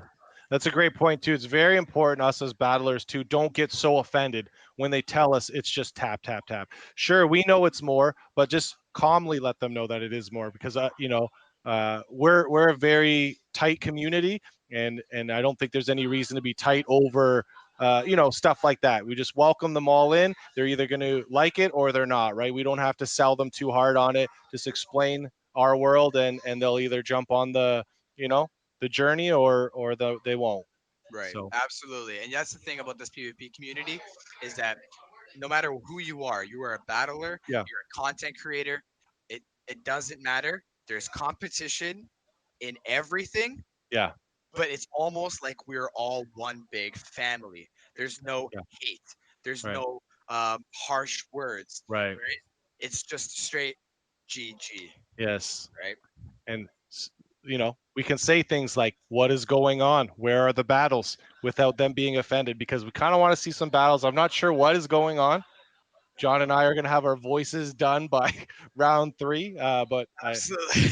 I don't know what's going on with the delay, guys. I apologize. Well, it is what it is, but we're trying to get things up and running. I think they're having problems trying to get one of the phones connected. But again, it is what it is. We're here to talk to them anyway, Yeah, right? for sure. This is our opportunity to talk For to. sure. We got 100 people waiting to see what's going on. But what I'll do, since we've got people watching, I'm Yep. going to find out what's going down in New York, right? Instead of slowly updating everyone round by round here in Toronto, let's just find out what's going down in New York, the Mecca. Okay, they're down to round 7. I think that they're only going 7. Oh man, I'm going to type it in. Is he continuing his reign? He is 6-0. Yeah, so that means he's got to be fighting for the championship, because I think there can only be so many undefeateds, right? So yeah, we've got Valor Ash and Quimby round 7 for the tournament. Wow, and now it's gonna be a Valor Ash versus Quimby tournament. We have Jake. Also, now he's what, 5-1? Let's find out. He is very. Yep, he's So 5-1. he took an L in round 2, but he's been strong since then. He's So coming back. yeah, The thing is, though, this is a 7-round tournament, which means that you are gonna have guaranteed yeah, one winner. yeah. If Valor Ash wins this round, right? So So Is Quimby. He's he's right. You're right. Sorry, I apologize. You're 100% right. You're going to have to be 7-0 to win the tournament because they're both undefeated. So they won't have a tie. But we see a lot of skilled battlers like Call Me Jake, Toshi with 5 wins, House Stark with 5 wins, Big B with 5 wins. absolutely Toshi, right? He is king of off meta. Yeah, I've actually let me see if he's running it. So I asked him if I could kind of post of him wrecking me with a specific Pokemon, but you got a tournament coming on. It's got to be secret. So let's see if he brought it. Okay, he didn't. But he brought Slowbro. Yeah, he loves Slowbro, and I'm wondering what he's running with it, because instantly I think confusion, right? But we watching the live stream on the TVs, because we've got the New York tournament showing some support to the Ghost Stadium. We saw some water guns pew pewing away, and they did some work. So it'll be very interesting. Can I tell you how much I love when you say pew pew? That's the sound that I hear when it's just kind of super soaker, right? So Can I get a pew pew? Okay, but again, sorry. Speaking about Toshi and all these great battles, Toshi is the king of the off meta. Can you imagine seeing Toshi and Dark Matter Wolf together? I can. Together? Yeah. Like the two kings of off meta. Yeah. Yeah. Yeah. Well, you battled Dark Matter at GoFest, was it? Is that the I don't know about famous but infamous battle that he kind of surprised you with his off meta picks? Absolutely. I was like, what is happening right now? Yeah. Even I went to. Sorry, go ahead. No, go ahead. I was just gonna say, well, I travel to Michigan sometimes for the tournament. So we're in Canada, got a lot of good tournaments to go to in Ontario, but there is a scene out in Michigan, and another YouTuber also used a lot of off-meta Pokemon. He's not really in the PvP world as much, and oh my gosh, I'm blanking on his name, because he was 3-0 or 4-0, and it came down to the final. I can't believe I brought that up and I can't remember his name. I'm gonna find out real quick. And we're still waiting. Okay, it looks like they're getting everyone ready. We've got Scotty on stream against Nerd. Yep. Scotty, again, another great player, right? Very known Toronto player, amazing grinder, right? Like Scotty's the kind of guy that goes out at night and doesn't come back till morning. Grinding. Double, triple dust events, right? Huge in the PvP scene. And like decided to fall off closer to the end, but now he's like, you know what? Season 2 starts. Let's get it on. And he brings in the shiny. Yes. So Nerd's got his Mawile. He's thinking about, does he sub out? But I think Scotty's the one who's got to sub out. Yes. And Lucario is a very interesting pick for the fighters, because it doesn't take the same kind of damage that some of the other Pokemon take. So this is going to be interesting. He does throw the Shadow Ball, so that's a great shield protecting his Marowak. Absolutely, just farming away right now, finishing off that Lucario. Just that huge J farm, just huge. I was just gonna say the J farm was real there. Great shield, and then you J farm. I don't think I've ever been so proud in my life. Hey, nerds know how to farm.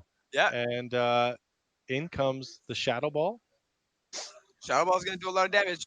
All right, goes to the shield. Good shield. He probably wanted to protect the energy that he built up. Exactly. I was just about to say Driftblim right now has a whole lot of energy. Going for the Ominous Wind, not going for Shadow Ball because he knows that he could possibly get the boost, Yeah, or he has almost enough energy to pull off a second Ominous Wind. yeah. And here's the difference, right? We talked about Driftblim compared to Marowak. That Bone Club wouldn't have KO'd, right? Doesn't do much damage at all.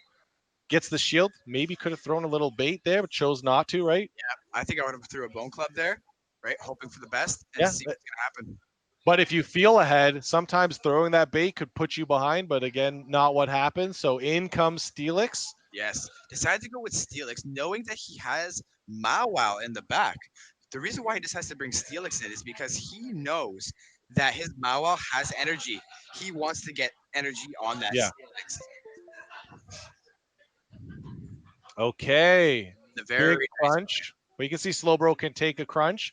Yeah, but you can't take all these bites. Ooh. Can't take the bites.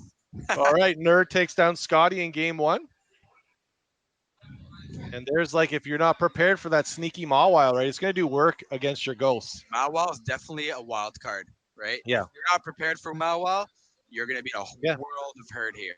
I've gone back and forth, right? I had it on my team of 6, and then I was like, everyone has it on their team of 6, right? And then, again, things change up, right? So we might not see something like Polyroth on every team going forward. Exactly.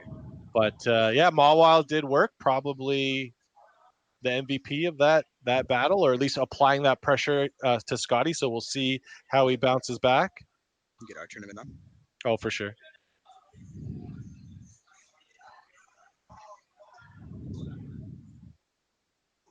Thank you.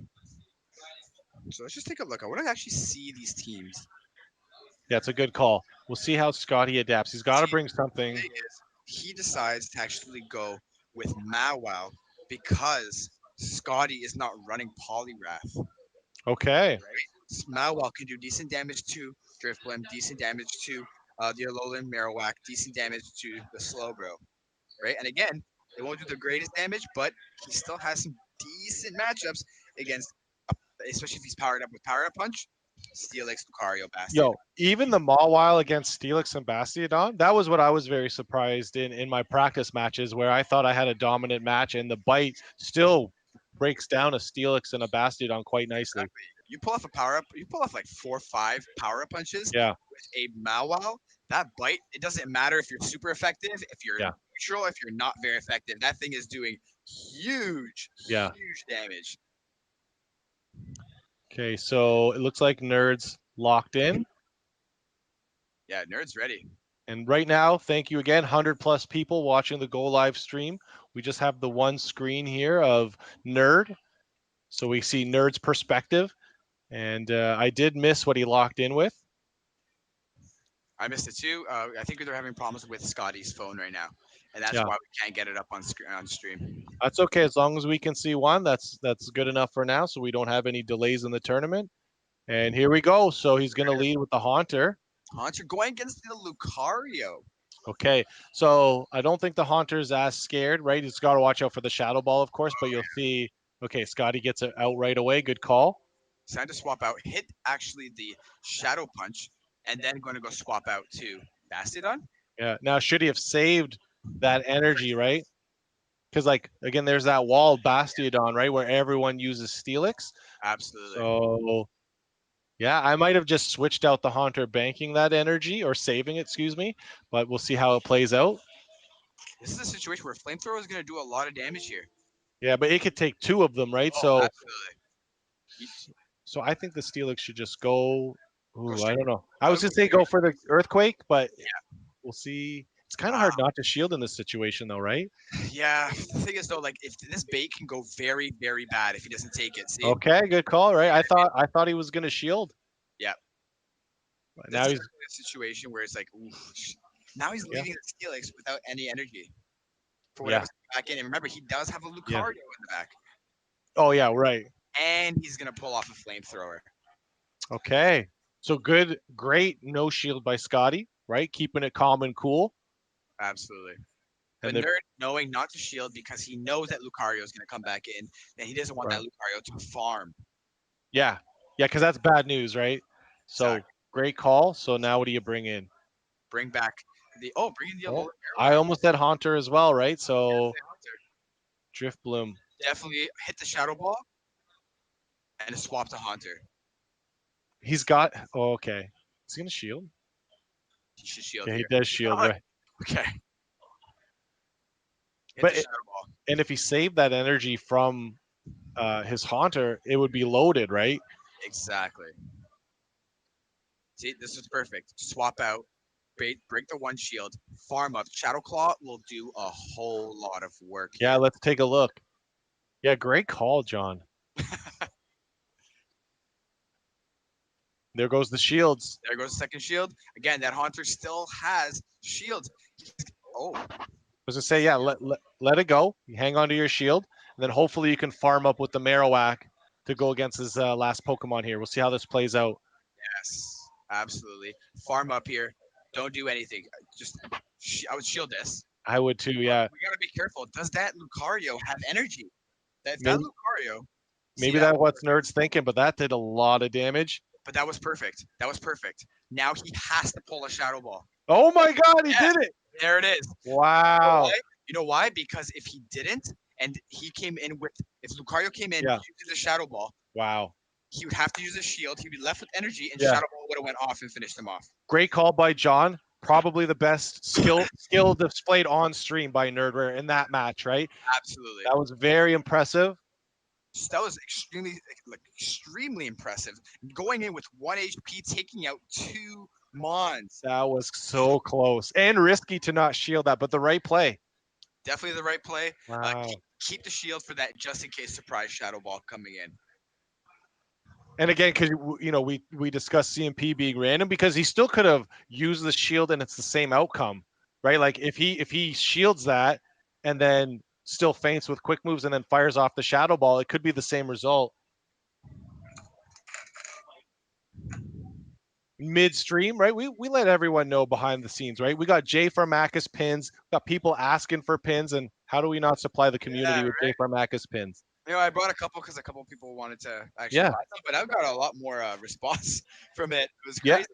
Yeah, those pins are nice, right? And then we've got the Jay Farmakis Discord channel that's blowing up, right? Supporting all the content creators. We've also got Girls That PvP. It's a big movement, right? We've discussed that. So, big things for you guys on the Jay Farmakis YouTube channel. Thank you. Yeah. I really do appreciate that, Jimma. Specifically talking about the Girls That PvP. Yeah. I really saw what they were doing, and especially Kachino Mom, right? Kachino Mom's like just absolutely representing so well. And I saw what she was doing, and I was like, you know what? I want to be a part of this. I want to help. I want to put my help in there to kind of make it grow as much as we can, right? And I love what she's doing, and I'm 100% backing her 1,000%. Yeah, and we talked about the New York tournament and then Girls at PvP. We've got Ali Lucky. Gave Jimma his first loss at World. So that was my first round matchup. Boom. Took Jimma out right away. Won second game and almost beat his name's 000 with some X's from the Florida area. Took him to the final rounds and she almost advanced that World. So there's a lot of ladies doing big things in the community. So got to get the Mawile out, I believe, right? Because this power up punch won't do a lot of damage because of the nerf, right? But can take a little more health away from the Mawile. Oh. Yeah. No shield, right? Just that little visual glitch that we see. And Scotty decides to bring in his Drift Bloom. But again, Drift Bloom, he has Shadow Ball. He's going for the bait here. Yeah. I don't think that was the right move. It all depends on does he shield or not, right? Because he's so worried about the Shadow Ball. Oh, of course. Right? Again, yes, you get it. But why? You can get off 2 Shadow Balls. Yeah. Yeah. If he doesn't shield there, you put yourself way behind. Yeah, this nerd is seeing. He's got a vision of what's going down, and he's gonna, it obviously paid off. But it's so hard to call it, right, in these matches because you're right. If he doesn't shield, puts you behind. Exactly. But now look at this. He's actually going to be pulling up another Bone Club, taking out It's both another shields. shield. Wow. This is, oh my god. This nerd knows what's going down.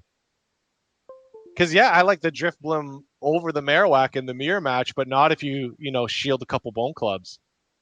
Exactly. And you know what? I feel like, again, he got the 2 shields. Yeah. But there's 2 shields on both sides. Yeah. And lost the lead. Yeah. So they're out of shields. In comes Mawile. Oh, Steelix. My bad. I thought he was going to bring in the Mawile. So, okay, we got a little. They can't see what's going on. Never mind. All right. So, Omnimus win on the Steelix. I can't. Okay. Yes. Farm up. Do the crunch. Right. It's going to do some damage. But again, Nerd is still 2-0 right now. Yeah. He's taking the win here. He's trying to go for the 0-2 to the 0-3. Maybe it's got the plan. Okay. Power up punch. Almost fainting. That almost looked like the old power up punch, right? Doing a bit of damage, but just not quite the same. Okay, and our visual of the fight is gone. It's back. And now again, power up punch is going to do some work. Let's see. It's going up against Bastidon though. Like that's GG. Yeah, at least Scotty, gets a win, saving face. He's not going to go for the 0-2 to the 0-3. He's going to get a win. GG Scotty, and that's the end of round 3. I'm sure everyone's patiently waiting for round 4. Bro, the thing is, like, these guys are such professional players, right? We have so many players just completely going up the ranks. We have some new players coming in, taking games. And I flip-flopped on the answer kind of when you asked me, do I like the third game or do I not like it? But right there, I'm pretty sure Scotty likes having an extra game to get a win, right? So I think there's the advantage. A lot of people, I think, were concerned about the newer players being, destroyed 3 games in a row. But I think for, players like us, we like to have a fighting chance to at least get a win if we happen to lose the first 2 games. Exactly. Now let's take a look at these actual rankings. King IV going in 3-0 right now. Yes. Right? We also have Manaholics, New Archaic, Guan, right? Hockey Freak, Jamie's, Holding Mech Groin. Like, again, these players, they're so consistent. Yes. They're so consistent, and it's like, no matter what tournament they're going to, no matter what cup it is, yes, they'll do better in one over another, but these guys will do well no matter what. Yep. And Jamie is from, I believe, the Cambridge area. I hope I said that right. But he makes the drive to the London tournaments as well. So, we mentioned the remote tournaments in Ghost Stadium, so people don't have to drive. But we know a lot of players that like to make that drive to help build these communities. So it's great that someone like Jamie or simply Moxie will drive up to Toronto to, make tournaments bigger and better.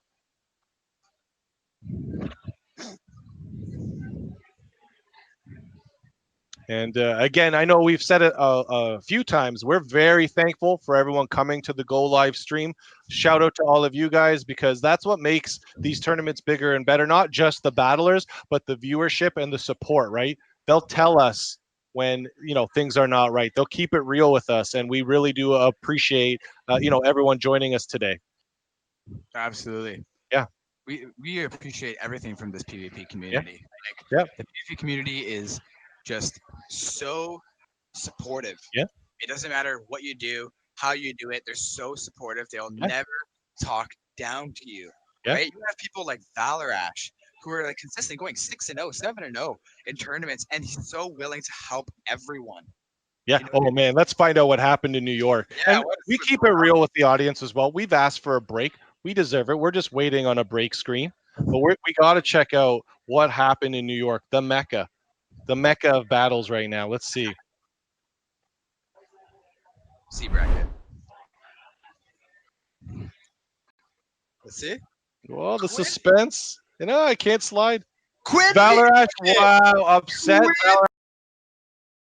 It's Valerash. It's an upset, but Valerash losing in the 7th round, giving him, I believe that's his first loss, right? Because Valerash went 4-0 in his local tournament, 6-0 skyrocketing to the 7th round, and Quimby takes down the New York Sinister Cup. Wow, Quimby taking it 7-0 sweep, beating Valarash in the last round. Like, man, I gotta see Quimby. Those battles, yeah. I can't wait to talk to Quimby. Yeah, absolutely. We got Toshi, Valor Ash, House Stark, all going 6-0 or 6-1, excuse me, in New York. So that's been that must be a hype. That's going to be a great replay for us to watch after. Absolutely. Let's see. Call me Jake, going 5-2. Again, Okay. another great content creator. Like, Yeah, yeah. It was nice to see him. Slow and steady win the race to get to ace. That was very impressive by Jake. We've talked about the community, PvP community altogether, but like us YouTubers have become, a family in a sense of supporting each other as well. And we're on break, so we might be yapping. All right.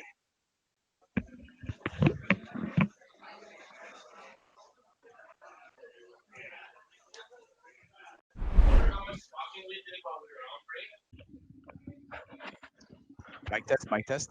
Yeah, yeah, yeah. All right. Yeah, we're back. What up? Thank you for the short intermission. We had to set up the king for round 4. King is going to be on stream right now going into round 4. This is going to be an interesting matchup, seeing that King is running Probopass. Now, Probopass is going to be an interesting pick here because, yes, Probopass is actually had gone a lot better. Yeah. Right? Running both Rock Slide and Thunderbolt. So Not to dismiss his team. I'm not a fan of Probo, but I've seen Twastel use it and King use it. So obviously the skilled players are finding a way to, put that in their team of 6. Absolutely. So what we need is just the names updated in the bottom and the Pokeballs cleared, and we'll watch the King battle here. Back up and running. So is the King 3-0, right? I believe. Mm-hmm.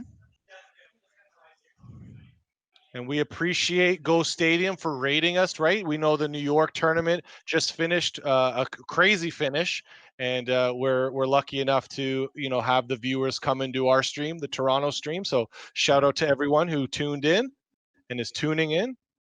Just gotta get a little comfortable here. That's what it is, right? As we were talking about the PvP community, everybody supports each other. We support Go Stadium. Go Stadium supports us, and that's For just sure. the way it is. And we all support each other. And there's a whole lot. I'm saying the word support a lot because that's all it is. Just a whole lot of support. A system of support, right? And we appreciate that. Now we're going to take a look here, see exactly what's going on. We're going to see King Ivy locking in. I think it was a Drift Blim that he was going in. I think I saw Steelix as well. We're just getting a few things set up here.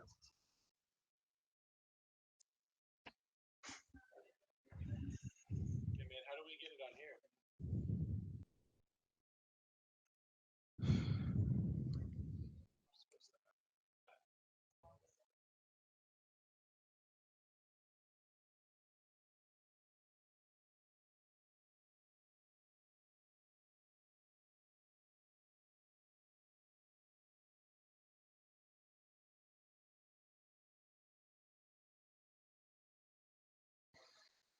So right now we're having to watch the actual stream itself, so there is a delay. So we want to be careful of like how we're calling it, right? So we see Driftblim and Haunter, and it's Guan and King. Like this is a very important, very serious match right here. Right, King, one of the top PvP content creators, and going with Guan, one of the top Toronto PvP players. Again, Guan has represented us at Worlds, right? Yep. North American Championships. He's always been consistent in what he's doing. But take a look here that King actually got the boost. The boost. That's the first boost on stream. How fitting it was King. Exactly. Now watch how fast that one fast move. One fast wow. move that Haunter. And now he's gonna have to really be careful here because Guan doesn't have any shields.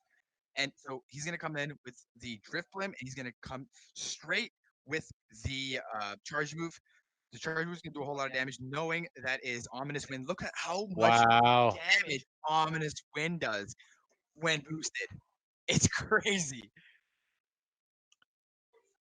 Okay, so down goes his boosted Driftbloom. He brings in the Marowak, and that Steelix is already half fainted here. Half its health is gone. Yeah, there's not a lot that Guan's gonna be able to do here. right? That boost, I'm telling you guys, like when we're talking about Driftblim, again, he does have that fight, that flying weakness, Yeah, but if he gets the boost, it's pretty much GG from there. It's yeah, gonna be very hard to come back from that.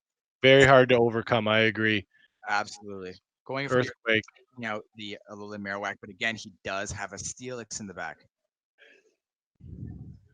And because the screens were updated, it looks like his Drift Blim is still alive actually in the back there. So it's building up that energy on the Steelix.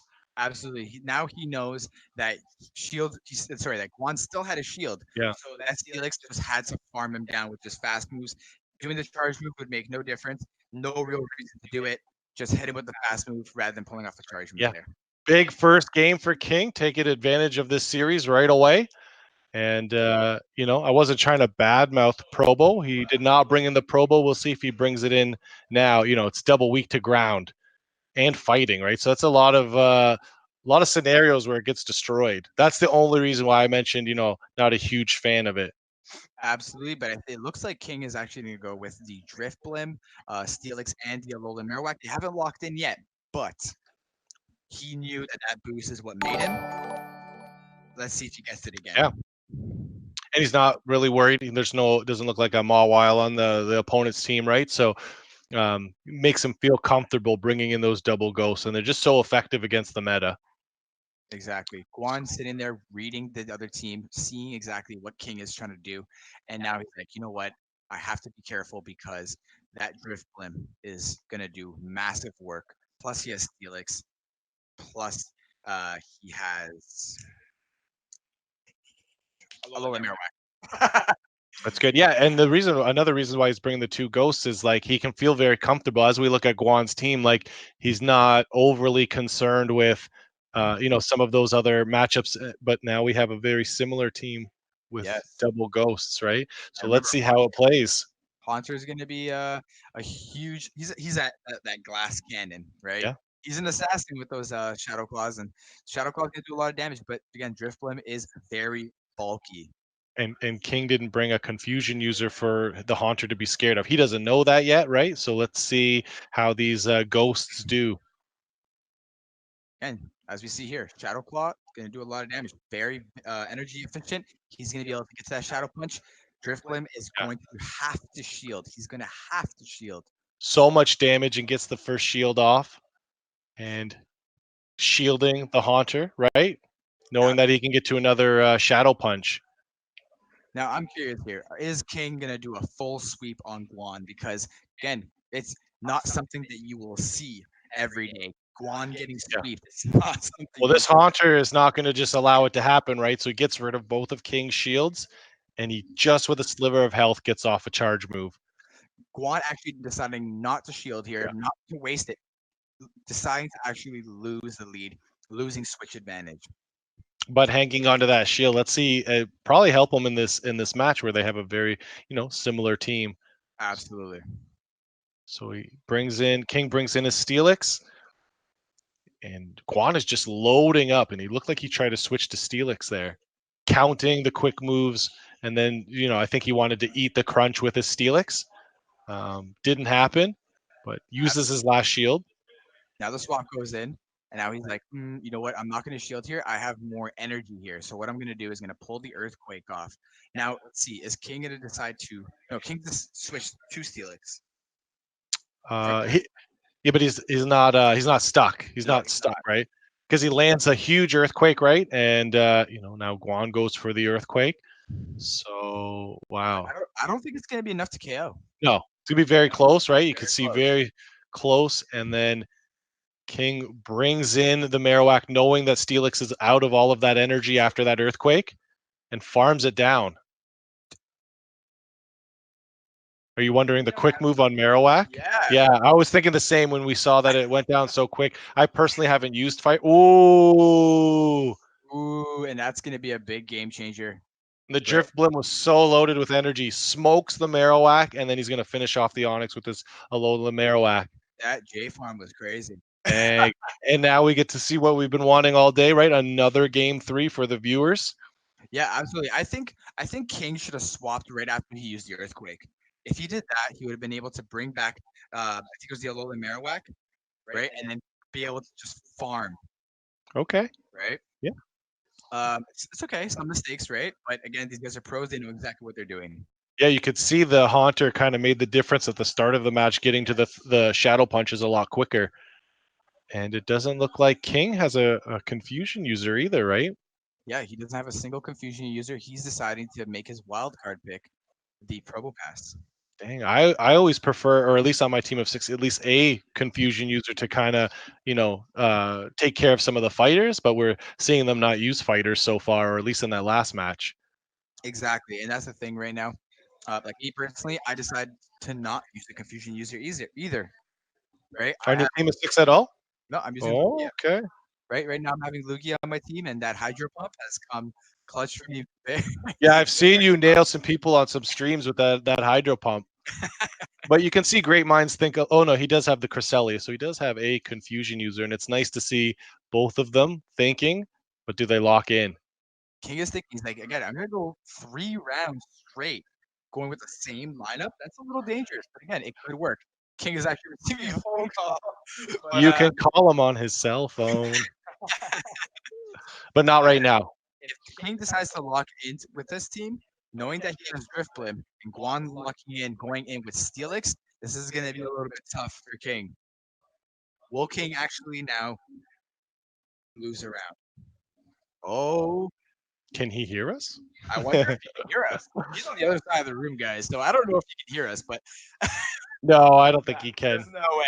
There's no way. Oh, Okay. They're locked and loaded. Game 3 hype. Let's All go. right, Who you guys rooting for in chat? Let's see it. yeah, let's see it. Guan hype, King hype. Let's see it in the chat right now. We're going to be having Driftblim versus the Steelix uh, matchup. So he instantly subs out, brings in the Marowak. And Marowak is a better matchup, right, for against Steelix, but he doesn't keep Steelix in. But Bone Club will still do a lot of damage, even though overall being a weak move, not doing that much damage, it would hurt a Haunter. So Exactly. And honestly, everything is going to hurt a Haunter. yeah, It's so squishy. I think the only thing that doesn't do too well against Haunter would be fighting moves. good call, good call. So let's see how much damage it does. Almost KOs. Good call, not shielding, knowing that he could take the Bone Club. And King Now, just, King's going to actually decide to shield here. yep. And now decides to actually farm up that Haunter, maybe one fast move. At least he's a little bit ahead, thinking that, you know what, he has Steelix. And I think King's Marowak is actually running Fire Spin. Which is much better for him in the Steelix matchup, right? So Exactly. it's a good eye there, J Farm. Let's see. Again, Decides to hang on. it's the Bone Club. Very good move. Bone Club's going to do some decent damage to Steelix. Not enough to KO, obviously, but still going to do some damage before Lola Marowak goes down. And trying to hang onto that last shield so he doesn't get rocked by a Shadow Ball. Wow, King actually decided to swap out instead of letting a Lola Marowak go down, letting the opponent's go on Steelix to farm a little bit more. He decides to not let him do it, Yeah. swap out, bring in Steelix, because now he's going to be able to just go straight, bring in the Steelix, hit him with a crunch, and then possibly going with an earthquake afterwards. Will he bait the shield? No, he does not. But that's low HP. Very impressive by King. The human computer is just calculating as he's battling here. Absolutely. And I think the reason why King did that is because he's getting ready for a sack swap. Okay, let's see if you're right here. I think he's doing it. What do you think, Emma? I think he's I don't right. know. I'm impressed by the breakdown of the battle, right? I think that will be very impressive and a good call. Deciding not to shield the Steelix. Letting the Steelix go down. That's a great move. Coming in, bringing in his own Drift Blim. Right? Gotta do some decent damage here. Watch it. Here it's coming. Oh, so close to doing, but you did call it very. And he does it to keep his Drift Blim alive because that Shadow Ball would have exploded. So there's the extra energy used. I guess you have to. Yes, he's gonna farm here. He has so much energy. No matter what's coming in, just pull off the charge move. That Steelix is pretty much done for anyway. He's gonna be forced to shield and just basically almost take out with fast moves, but he has enough. Ooh. Deciding to not let the Drift Blim get hit with crunch. Use the ominous wind. Hope for the boost. Yeah, he's counting, right? But that's it. Wow, King. It appeared that he lost the lead and overcomes by, you called it very well. What a win for King, going 4-0, taking down one of the toughest competitors to battle in Guan. Yep. And I know the chat's got to like that. We see a lot of the Go Stadium Haunter GGs and regular GGs, right? Fan Lots of favorite King GGs taking going a on, win. Yeah, for sure.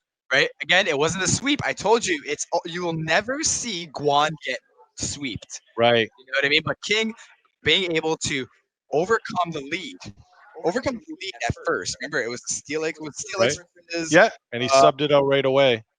yep, subbing out right away, keeping in at a low Marowak, going for the sack swap. Unfortunately, the game kind of glitched with the fast moves and Yeah, whatever. The sack swap didn't go through, but he tried, right? right. And even though it still didn't go through, he still came up on top. Very impressive win by King. So, and we're getting a view for those of you who haven't battled in a tournament yet, right? You can see how you report your wins and losses now. Let's take a look at the rest of the tournament. See what's going on. The bracket here. Let's bust out the iPad here. Just in case for everybody who doesn't see it in chat, we can actually call it out, see what's going on. I'm really curious to see how Holden McGroin is doing. Yeah, let's take a look here.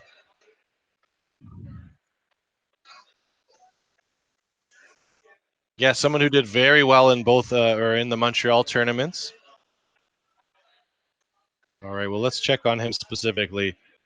So, actually, starts off 3-0, and then we mentioned Jamie Jamie, takes him out in round 4.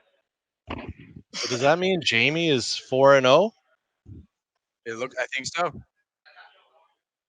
Yeah, Jamie is 4-0 right now. Wait. Yeah. Yeah.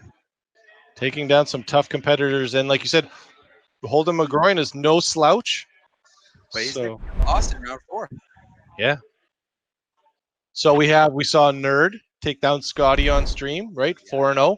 Jamie taking down Holden McGroin, and then King IV just victorious on stream, also 4-0. So we have a couple people trying to run away with it here. Yeah, we also have Hockey Freak versus Chamalia or Camalia.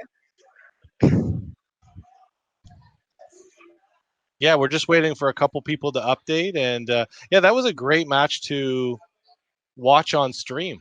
Absolutely. I was really hoping for that sack swap to go through. I think it would have been crazy. I would have been off the roll already. That was great. Yeah, very impressive gameplay by King. You actually took in exactly what happened there. Did you see when King decided to bring up the Swiss screen? Yeah. It was perfect. Yep. It was right before he had enough energy to pull off the charge move. You see that Swiss screen come up. Yeah, it didn't go through because the fast move was going off.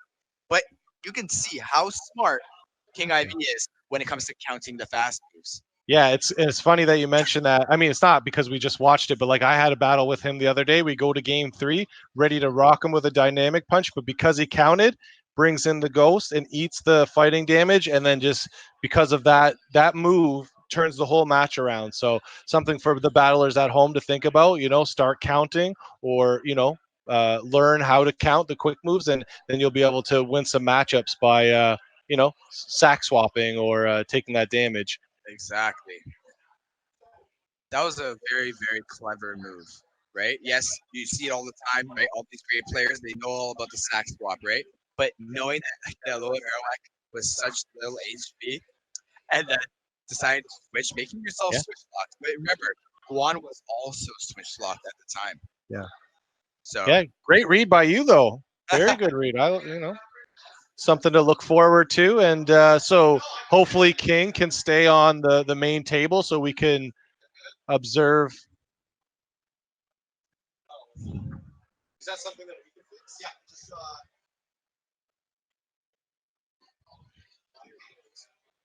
just click Discord there.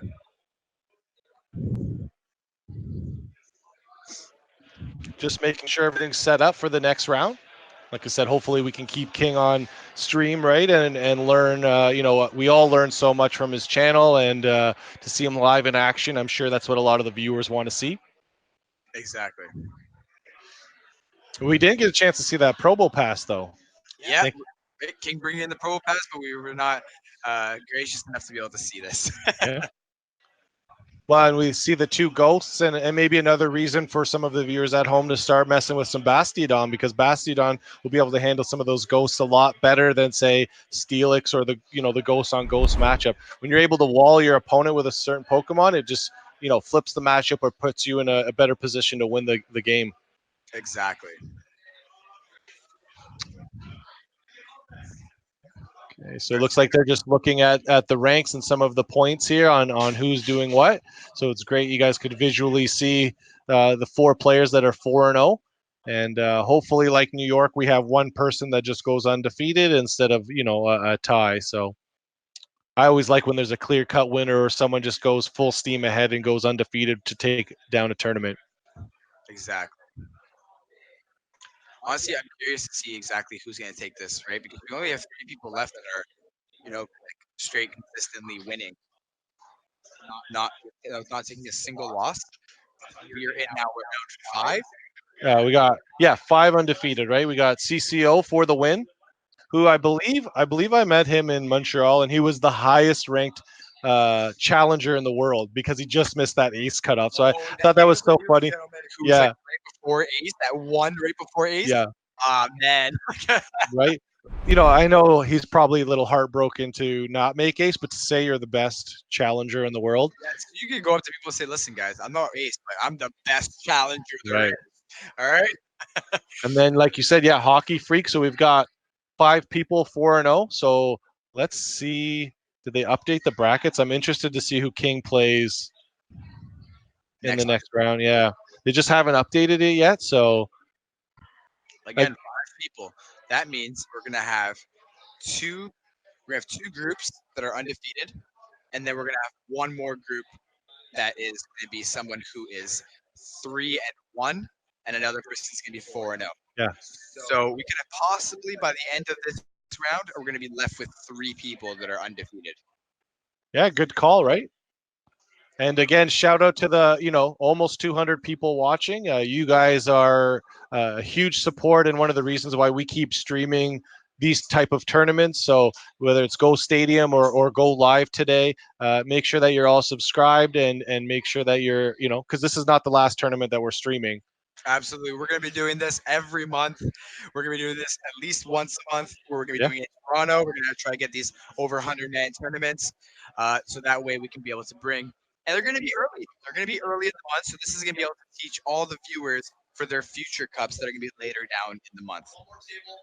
Yeah, everyone in the GTA wants tournaments like this, and we know Go Stadium is going to stream any good tournament that they have a chance to. They'll travel wherever, whether it's Pennsylvania or New York, and again bring the viewers and the battlers this type of hype. So very excited to see what season 2 holds.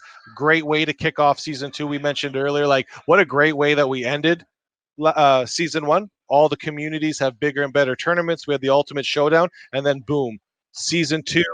We have Cali tournament yesterday, 2 giant tournaments in New York and Toronto, and be very exciting to see what Texas does.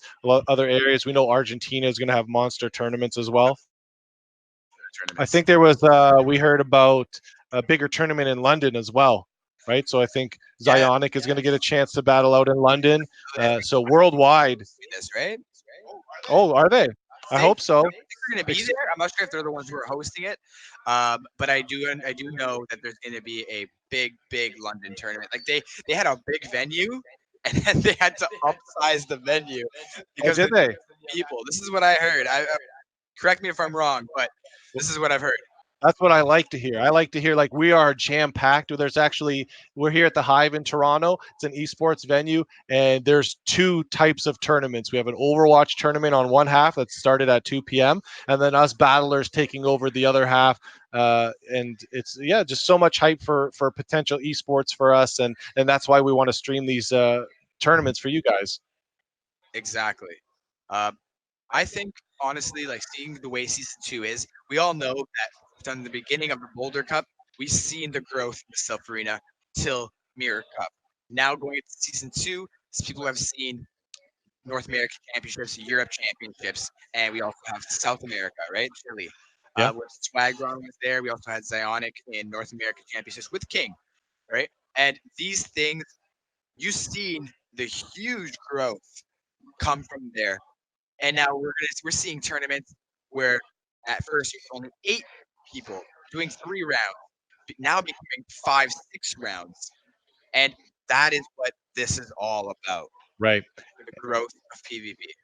And I'm sure most of you know that if you are from a smaller community and you don't get those tournaments in because you just don't have the community, join the Go Stadium Discord, right? You can do those remote tournaments. They'll put you in a lobby. You'll be able to battle similar skilled competition and earn your way to different ranks within their Discord, right? Exactly, they're allowing you to be able to do these tournaments, not have to travel 2, 3, 4 hours away to be Yeah. able to do these kind of tournaments. Shout out to you if you are one of those ones that travel, though, right? We've got Dylan, Mhm. 6+ hours. We've got Shiny Hunter Ben, who Yes, also came from the States, right? So we have, I met him earlier, but he's from New York also. So there's other people that have traveled to Canada from the States. And it's just, it's a great sight to see for this tournament. exactly. That's the thing what we love about this, because we have people traveling all across, like from different countries or different states, or you know what I mean, like just to play for 3, 4 hours, Yeah. right? And that's what's so great about this, because like you normally don't see this. This is true. And, King, so gracious on sharing the spotlight, has stepped down from the feature table to allow Jamie and I believe Nerd, who we saw already on stream. So this should be a pretty hype battle. Yeah, Nerd is no joke, right? Nerd is he's very competitive, right? He knows exactly what he's doing. He can outthink the opponent. He knows exactly what the opponent's thinking. I've seen him do battles. I've seen him call battles. Okay. Yeah, I'm not. I think this is my first time or that I'm aware or I've seen him battle, right? So it's nice to see him live in action. He did very well on stream. And Jamie, another skilled battler. I mentioned he drove up to London. He's also someone who was able to take out House Stark in the Montreal tournament on stream as well. So he's Yeah. no stranger to the spotlight on the streams. He took that win with the victory bell, right? Was that what he was running?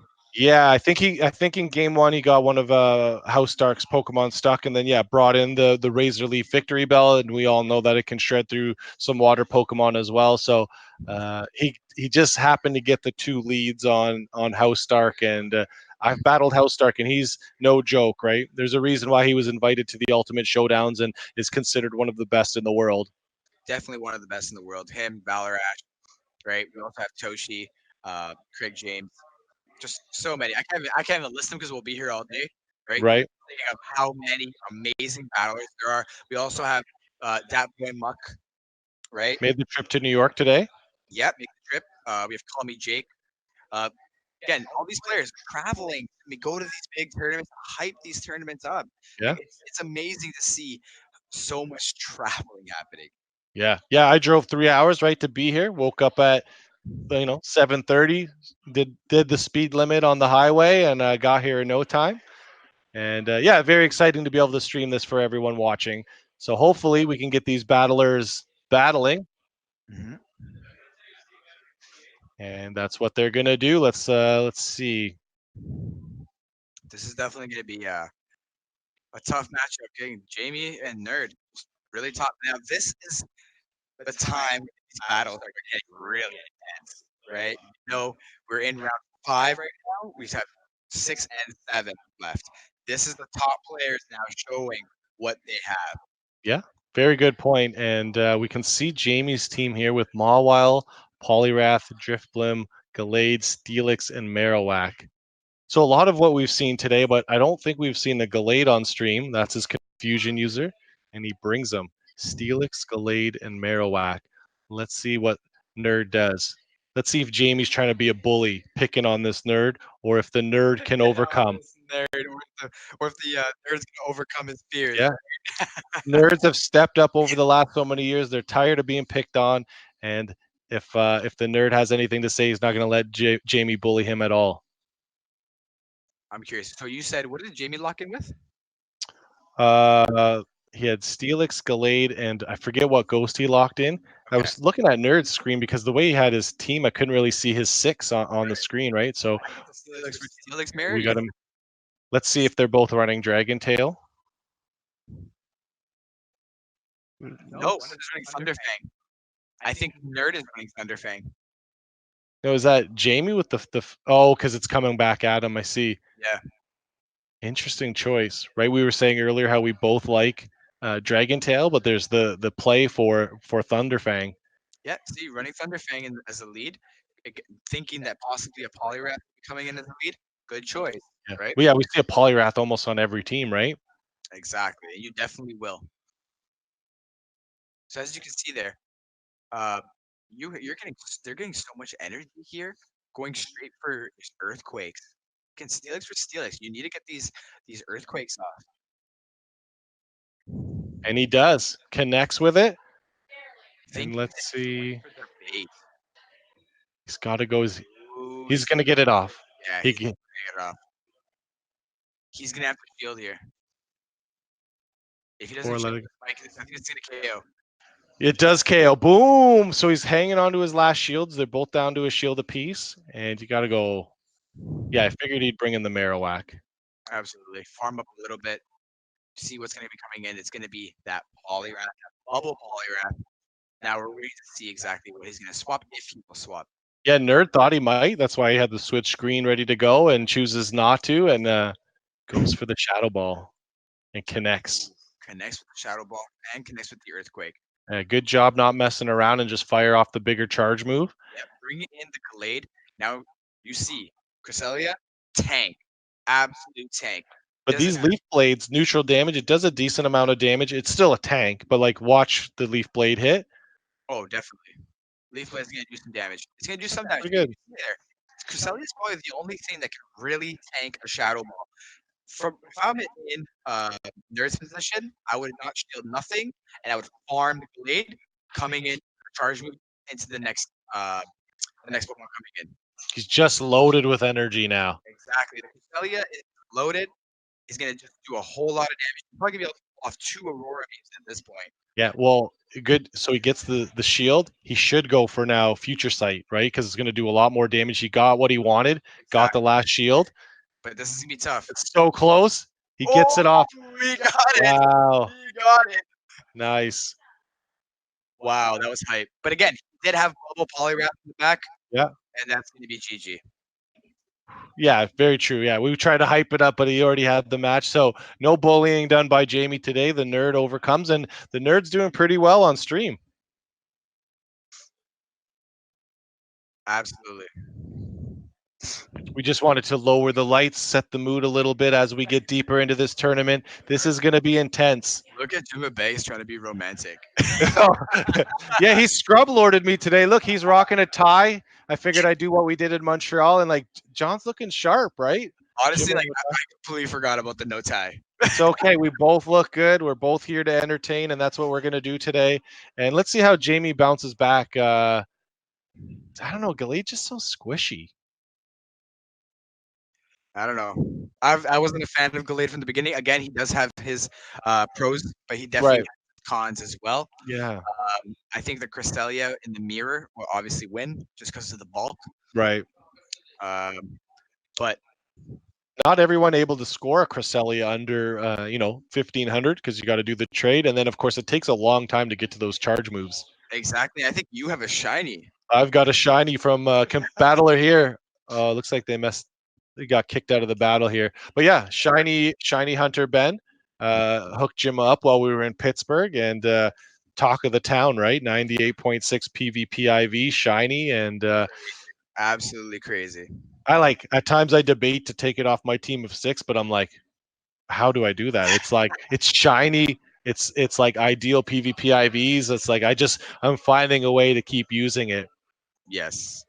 Now, do you remember what they locked in with last round? Because if I remember correctly, it was a Alolan Marowak and a Alolan Marowak mirror. For the start? Yes. It looks like at least that's on Jamie's side, and we'll take a look at what Nerd does here. Or did, excuse me. I miss Nerd, but here we go with the battle. Yep. Yeah, you called it. Mirror match. is. So again, the mind games come into play, right? Like, do you Bone Club? Do you Shadow Ball?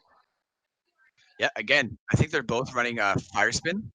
We can see how the fire kind of spark up on the screen here, and Exactly.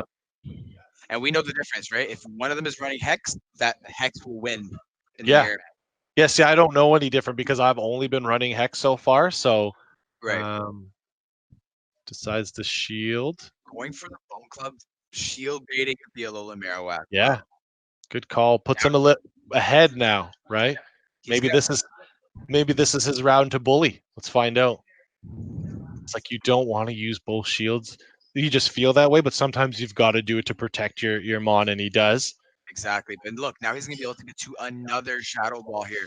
He's going to have to either shield, or if he doesn't shield, he's gonna have to take the lead The here. last second shield. Yeah. He's Last like, second shield. boom. Yeah. Now he knows he's gonna have to swap. Counting. He's gonna have to swap. Oh, So we all know that this is bye-bye for the Marowak. We'll see what Yeah. Nerd decides to bring in. exactly. We got to do the poly. It's gonna Yeah, be a okay. Polyrath for sure. But again, no shield, both sides. And he's running Ice Punch, Dynamic Punch. Yeah. And Ice Punch is the right move to use here. Absolutely. Ice Punch is going to be able to almost KO that Alolan Marowak. He's going to have to just farm him down now. This is going to hurt. The Shadow Ball is going to be a big hit. Yeah. Jamie is going to do some bullying this round. It looks like he's way ahead. He's going to hit him with the Shadow Ball.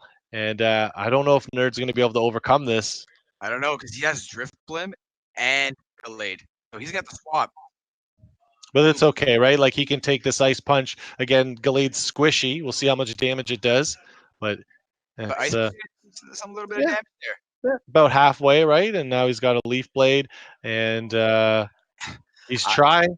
Yeah, I think Jamie's going to do the bullying here. Yeah. Just because he does have a Drift Blim in the back.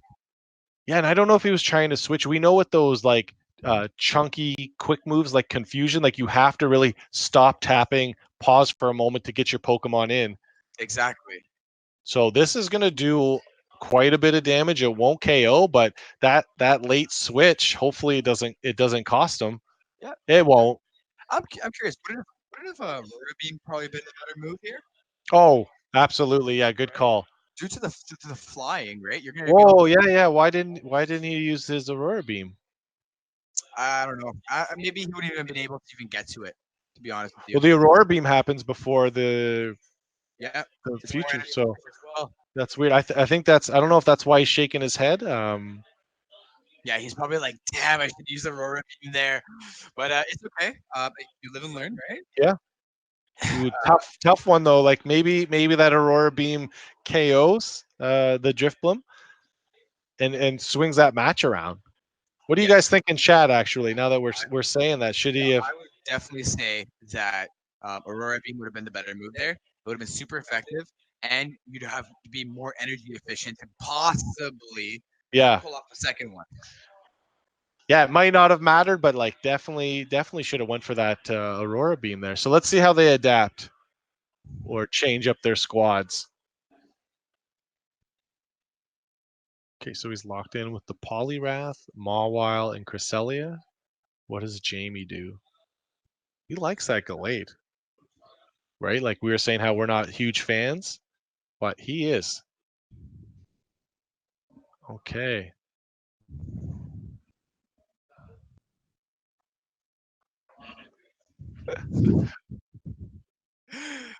All right, so we're just laughing at the chat, guys. We appreciate everyone in chat. Happy birthday to the chat. And let's. All right, let's see it. He's farming. He's waiting for the switch, getting ready to be able to switch on his own. This is gonna hurt. He's waiting a lot. Okay, it's like he waits for that last second. It's like, shield. Dang. We're gonna find out who the real bully is in this match. Nerd decides not to shield the Earthquake. Okay, but he still has it, right?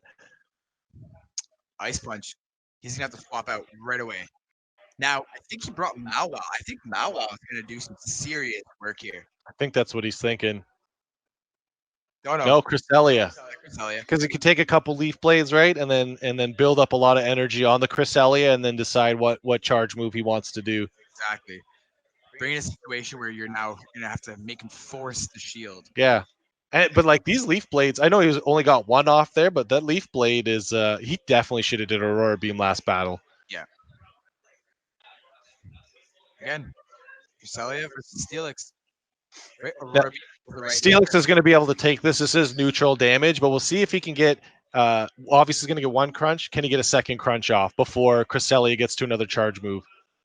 we're gonna have to see here.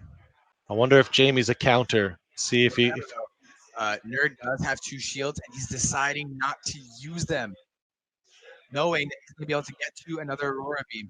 Going for the actual Aurora Beam, but Yeah. then see the little Marowak coming in, decide to swap out. Sorry, not swap. Switch to the actual future sight. right. Very, very quick thinking. And Mawile is one of the deadliest Pokemons in this meta with 2 shields, Absolutely. allowing to get a couple power-up punches off, but just the bite damage alone is going to do work to this Marowak. Exactly. Just bite, just going to be crucial. Almost having enough for power-up punch. Again, even against Steelix. Yeah. We mentioned that earlier. Like Mawile is even deadly, not deadly, but it's very effective against, Steelix and Bastiodon.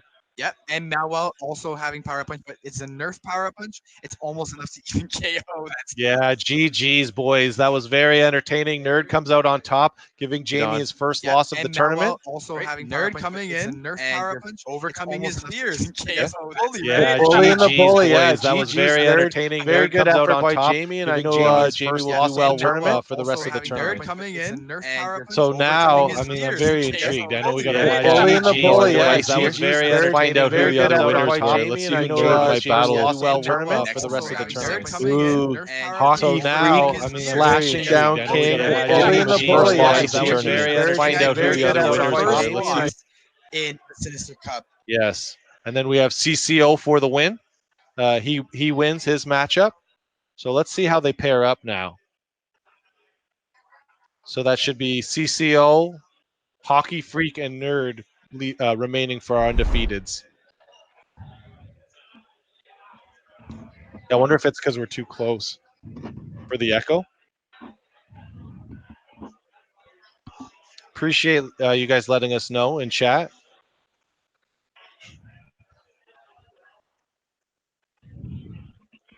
Oh, maybe it's not us because we were sitting like that throughout the. Appreciate the feedback, guys. Sorry for your ears. Are we good now? We're good now? All right, perfect. Hero Vange, not a fan of having his ears exploded on. I don't know what happened exactly. That's not.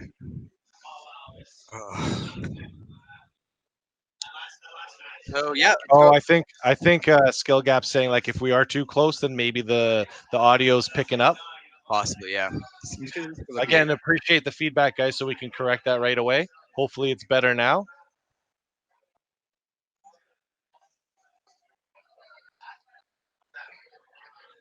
Happy birthday stream. Appreciate everyone being here. Over 200 people tuning into this tournament just to see who takes down the Sinister Cup. And we've shown you guys before, but we'll show you again. They're battling for pride and then this trophy. That trophy, man, like it's wow. Like spooky. Trophy Pete just always making those amazing designs. Just I can't. He's just so good at it. And he's willing to ship it to all these battlers and making it a really, really decent price too.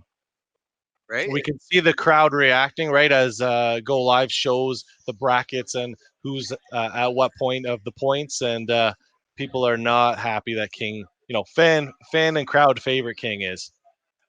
Of course.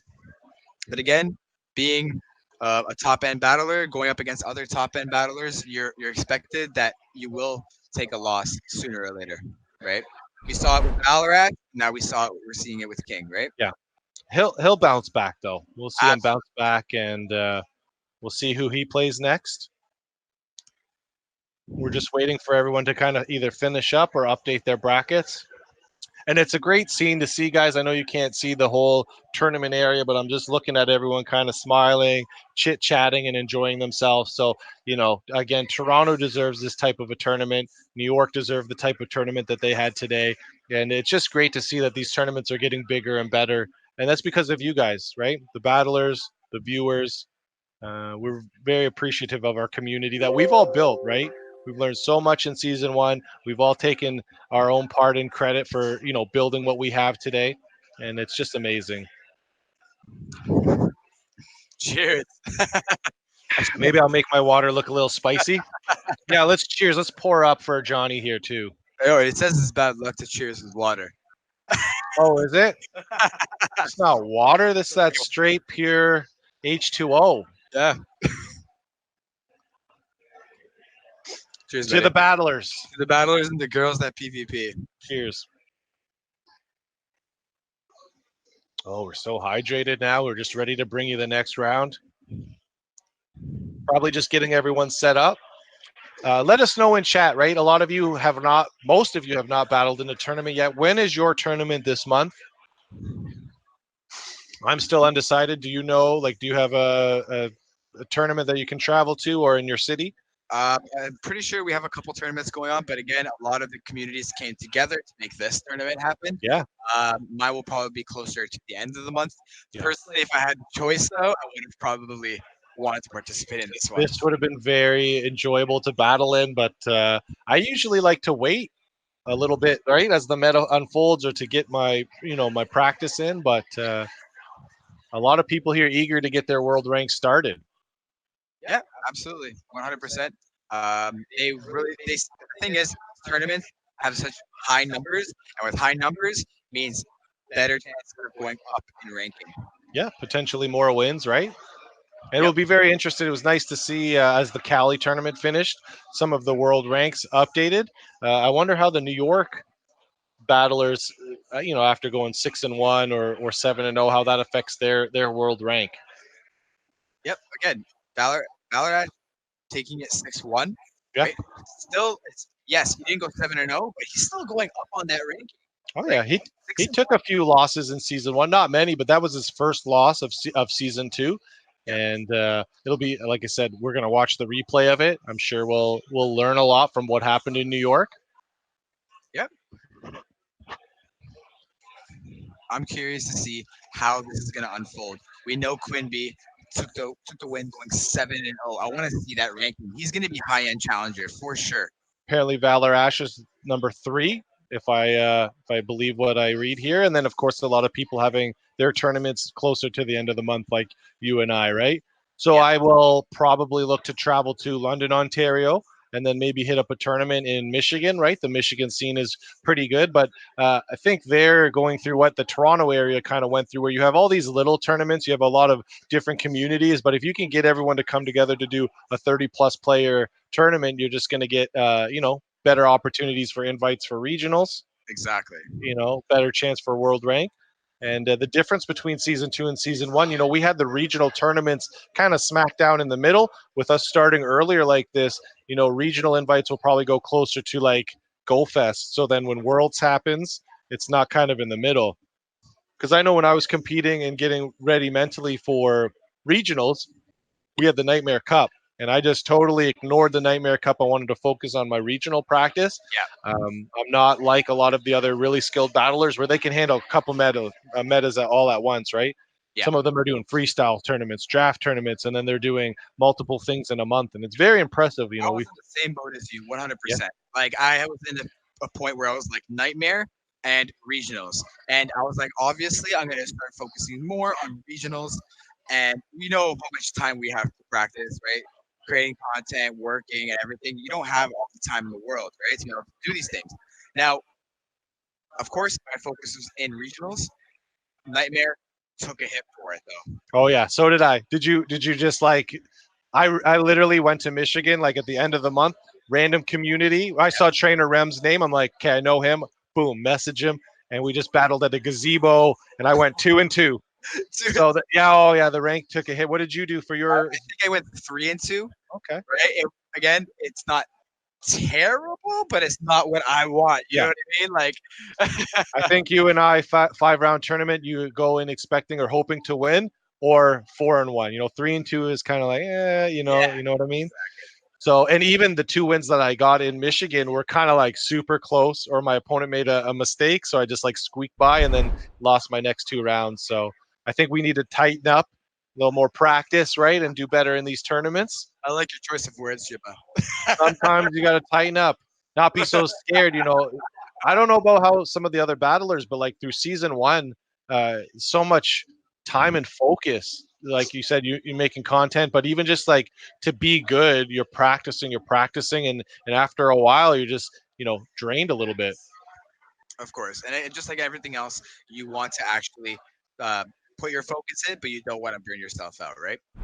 Yeah, I definitely wimped out. I heard season one was ending, took my foot off the gas pedal, and kind of was like, cool, like waiting for season two. So I didn't finish season one off the strongest, but what a great season one we had. What a great set of tournaments Sylph chose to make for us. And I don't think we'll have the Nightmare Cup or the Boulder Cup where you see the three Pokemon. I think they're going to be very creative all season, and we're going to have some very memorable typings and tournaments to like if we get a Mirror Cup at the end of season two or something similar where we can reflect on Sinister and some of the other cups. I think that's going to be very exciting to, It's not going to be reflect like on. season one Mirror Cup where they're going to be like, you know what? There's a lot of Twilight, very diverse, and there's a lot of regional. Those are the Yeah. two main, right? Yeah. And everyone else didn't really like the other cups as much, so Yeah. those weren't as popular. I find that Sylph has buckled down, heard everyone what they're saying. They listened to the community, right? Yeah. And said, you know what?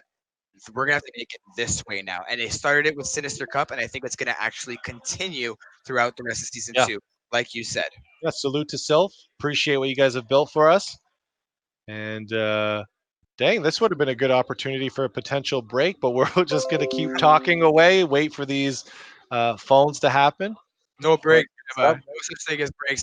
We love to actually talk. Right? I love talking to you. You know how much I love talking to you. we're having fun. We enjoy, but this is like a regular job. If you get paid the same on your breaks, you should look to take a break. I wish you guys could see what Scrub Lord was. I think you got to work on your sign language. That was very. I don't know what that means, Scrub Lord. I think he means that he lost round five. Oh, Now, let me ask you a question, so Shiva. funny. You're That's so surprised funny. by this. That is hilarious. Sometimes we gotta let the viewers in on what's going on to the side here or going on. Maybe we can refresh and see if the next round is ready to go. Do you guys, do you guys see that this guy dancing in the background? No, That's they might not be able to. oh my god.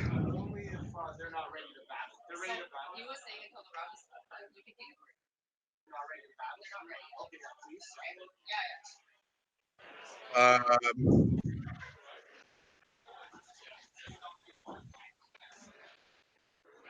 One, we're gonna take care of our heckler, right? We do not appreciate hecklers on stream. Two, we're getting paid the same, so we are gonna take a break. Sit tight, everybody. We will be back with some round six hype, and we may see Nerd, Hockey Freak, or CCO. I don't know. I didn't see it. Break Scrub Lord on stream. Oh my god. I think they're laughing. Who is it? It was Dustin. Oh, was it? Yeah. So they said bring Scrub Lord on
Like professionalism, man.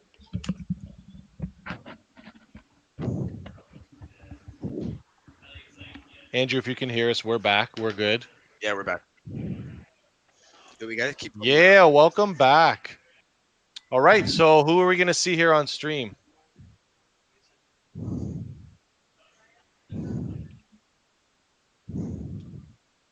Should be Nerd and CCO for the win.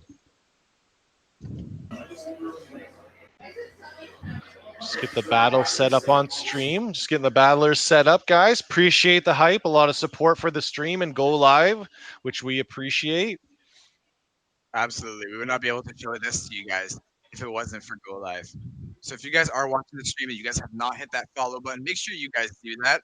So because we're gonna be doing this every month. So Yeah, GTA Toronto area deserves these tournaments, and we want to let everyone see what Canada has to offer on this side of the country. So we appreciate you guys following Go Live. Yeah, appreciate everyone. Of course, we're big fans ourselves of Go Stadium and them, hosting or rating or sharing or any mention of it of this stream. We definitely appreciate. So shout out to Go Stadium. Hmm?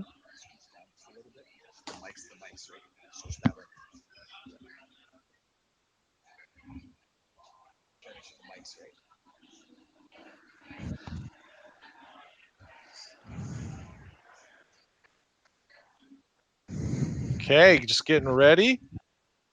trying to get these battles all set up. Let's get an idea of where all these guys are in the world. Everyone viewing, where are you viewing from? Right, we got people from the States. We have Go Stadium, which is all across the world. We have Hero Vage from the Philippines. Yes, Right, representing Mr. International over there. And of right. Not course, there's always Americans, right? The juggernauts of the world and the battle scene, right? Where some of the best are battling. I guess no disrespect to Argentina. That's where a lot of the experts are as well. 200 plus player tournaments. I just couldn't imagine organizing those guys. and that's the thing, right? These Argentinians, like they're hardcore, right? To pull off 200 plus tournaments every single month, right? It's the organization to be able to pull that off. They must have a team. They must Yeah. have a team. Oh, for sure. I heard they don't mess around. Like it's just like right away. Like in a little bit of delay that we have, like they don't have that, right? I know we have a stream involved, but even just like you said, all those people to keep track of.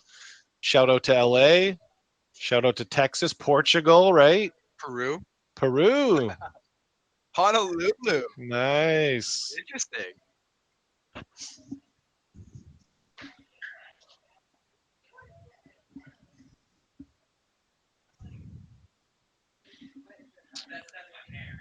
Just waiting to get everyone set up here. So did we get an inside look at Jay Farmakis's team of six yet, or is it hidden or secret for? Oh, you want to know my team is Maybe next? maybe a little inside scoop. I have had a chance to battle you, but I don't know if that's locked in. I know it's still early for your tournament, but yeah, a little curious on what you're running. If I was playing today, my team would definitely be.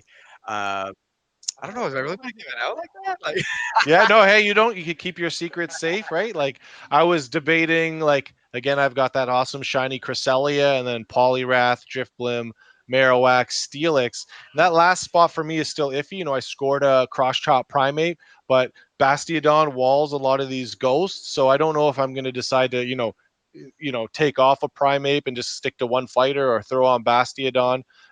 If you are having a lot of trouble with the ghosts, you may want to consider a Bastiodon on your team, maybe. again, the wild card pick is for your support line, right? You look at your team, you say, okay, what? I'm weak to fighting. If I'm weak to fighting, bring in another like confusion user, a psychic user, right? Something that's able to beat the fighting. If you're weak to the steel types, Bastiodon, Steelix, bring in another fighter, right? That's what the wild card is all about. Or something maybe just to completely throw them off. Bow Wow is a great wild card, Yeah. right? So me personally, I'm going with my wild card to be Medicham. Okay. A lot of people are still using Medicham, even though it kind of dropped down the rankings a little bit on PV Poke because of the nerf to power up punch. The counter damage is undeniable, right? It's pretty good. And then are you rocking a psychic or ice charge move, or we're getting a little too going. Oh, we're going to Okay. specifics. All right, Jim. Huh? I don't know. I don't. I might be showing up to Jay from Marcus's community and battling. I might try to get the inside scoop here, right? Yeah, no, okay. No, I feel you on that. All right, perfect. I'm gonna stay with Metacham. I'm gonna be running Dynamic Punch and Psychic. See, I forgot. I think we saw it on stream too. I forgot that it had dynamic punch. Yeah. So similar to what I was saying with Polyrath, like I like having dynamic punch on Polyrath, but if you have dynamic punch on your Medicham, you could maybe switch the move set on Polyrath and mix and match. So again, that's why the Sinister meta is just so cool because you have those options. Exactly. And what I'm doing is I'm using more of the Metachamp to be a direct fighting damage, but also running the Psychic. And then I'm using Polyrath to be my power up punch user Okay. and Ice Punch. All right, I'm taking notes. I'm changing my team, right? We're changing my strategy. But we've got Nerd on stream, right? We don't have the phone for CCO, but that's okay. We get Nerd here leading with the Polyrath, fan favorite for this cup. And we got a mirror match. So Mirror it's match, going to come down to these move sets, right? right? And we remember exactly what Nerd runs for his Polyrath. He actually runs Ice Punch and Dynamic Punch. Yeah, that's my preferred move set for Polyrath right now because I'm not rocking a Medicham, but we'll see. No shield, and you can just see how much damage the Polyrath does with Dynamic Punch. Yeah, we're gonna see here. Is he gonna decide to shield? No, he's not because he knows he was able to hit that direct hit. Is he gonna be doing a dynamic punch as well? Yes, he is. Okay, we get to see CCO's moves, or at least one of the charge moves right now. The other one is kind of hidden to us, so we'll see how that plays out, and we'll see if he decides to use a shield for this. Now I'm curious: is he running Ice Punch or is he running Hydro Pump? CCO staying calm and cool and not shielding that Ice Punch. Very good move. Absolutely great move.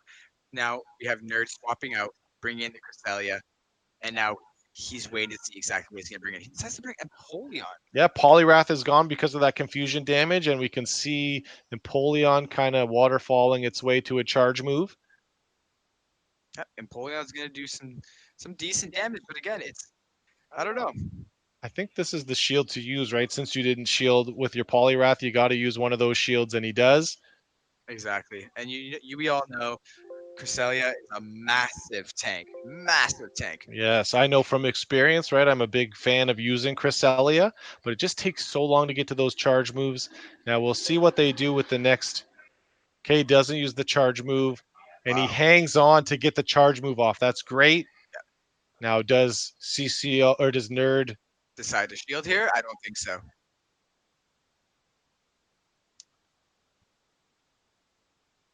He Okay. lets Cresselia go down, brings back Polyrath to be able to farm up a little bit more, see what he's gonna be able to bring in. Confusion's gonna do oof. The Nerd is he's becoming the bully. We've seen him a few times on stream. Let's see what this Ice Punch does. How the Nerd has converted to be the bully. Yes. Now, of course, the Claydolt's confusion gets rid of the Polyrath, but we've got Mawile doing work, right? Mawile, like we said before, Mawile's gonna do a whole lot of work, especially with shields. We've seen him do this with the two shielded, having the two shields with Mawile, and he's in control of this battle right now. 100%. Nerd is coming in, having so much energy and just completely annihilating that Claydol with Bite. I'm wondering if he named himself the Nerd because he's embracing his smart wittiness, or if he's just trying to, stay under the radar from all the other bullies, because he's clearly doing the bullying on the streams. We've seen him do a lot of work on this stream so far. Oh, absolutely. And like I said before, right? I told you, Mawile is just going to annihilate. You saw that. He kept his two shields until the very end. Yeah. Right? He didn't even have to. Well, yeah, okay, I would say he had to. The Earth Power, yeah, for sure, shield it. But again, like, he only used one shield. He won with a shield. Yeah. I've had matches where I've led Polyrath, not shielded, right? Because I felt I won that matchup, and then not put the pressure, and my opponent has two shields with a Mawile and then runs through the rest of my team. Exactly. That's it's all about the shield baiting, and with when you have that shield bait and you do it successfully, Yeah. right, you're a lot more ahead in the game. Yeah. Compared to the shield baits go bad, you're a lot further behind. Yeah, a lot of the battlers are experienced, so they may know those things, but like I keep having to remind myself as I'm doing these practice battles to just not let my opponent keep two shields if they've got a Mawile on the team. Apply more pressure, make them use a shield at least, and because again, you don't want that Mawile to run through your ghost or whatever you have remaining on your team. Exactly. Mawile is a monster, and if he has two shields, You called it early on, right? You were a big fan, supporter of Mawile. yeah, everybody doubted me. Yeah, yeah. Well, I think one of the reasons why they did is because of it just doesn't have the pressure from a charge move Uh, perspective, but that's not what its strength is right now. I mean, sure you get a power up punch here and there, but it's that bite damage that's just wrecking through those ghosts. exactly, 100%. Now he did lock in, and he's actually locked in with a Cresselia as the lead. Yeah, I like to switch it up every once in a while. Maybe he thinks he's going to lead Polyrath again. Let's see. Oh, so Okay, but you've got confusion versus confusion user, right? yeah. Now, I'm not 100% sure how this matchup goes, but I think Cresselia is a tank. So Yeah, and I think with the ice damage against the clay doll or the aurora beam that it wins this matchup. So we'll see how the shields come into play or who decides to use what shields. Aurora Beam going off. Oh Yeah, wow, Aurora, yeah, yeah. definitely Cresselia is It's gonna super effective, but it doesn't like do it doesn't faint, right? It's still alive. It's able to do some work against Cresselia. right, and Cresselia doesn't have to shield in this scenario, No, right? Just go straight in, do confusions, hit the Aurora Beams, possibly bait a shield here. what does it get to another Earth power before gets the aurora beam? So now what do, right? This Do you is gonna be a tough just one. rely on the bulk? He decides not to. He decides to use the shield. Yep, But then you're still going to have a similar scenario potentially that maybe Claydol getting to another Earth power before Cresselia gets to the Aurora Beam. But he decides not to shield, so that thing that I just said doesn't matter.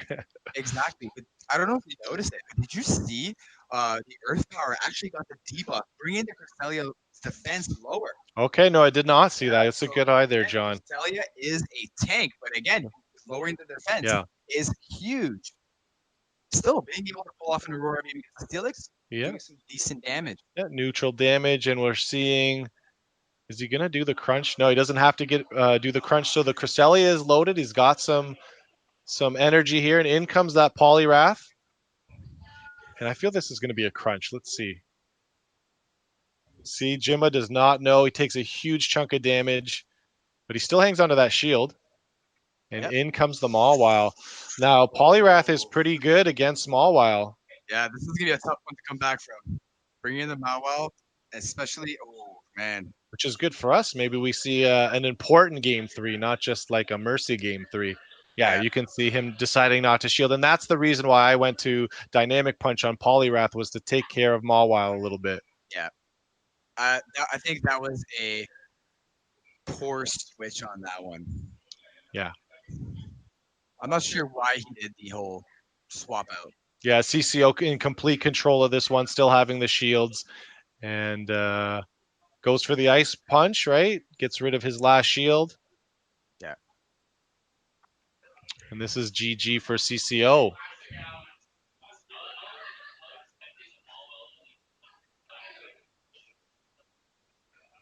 Trying to get one of those shields. He does get the shield, but it's not going to matter, right? Here comes the dynamic punch, hopefully, to put this Polyrath out of his misery. And then we get to see a game three.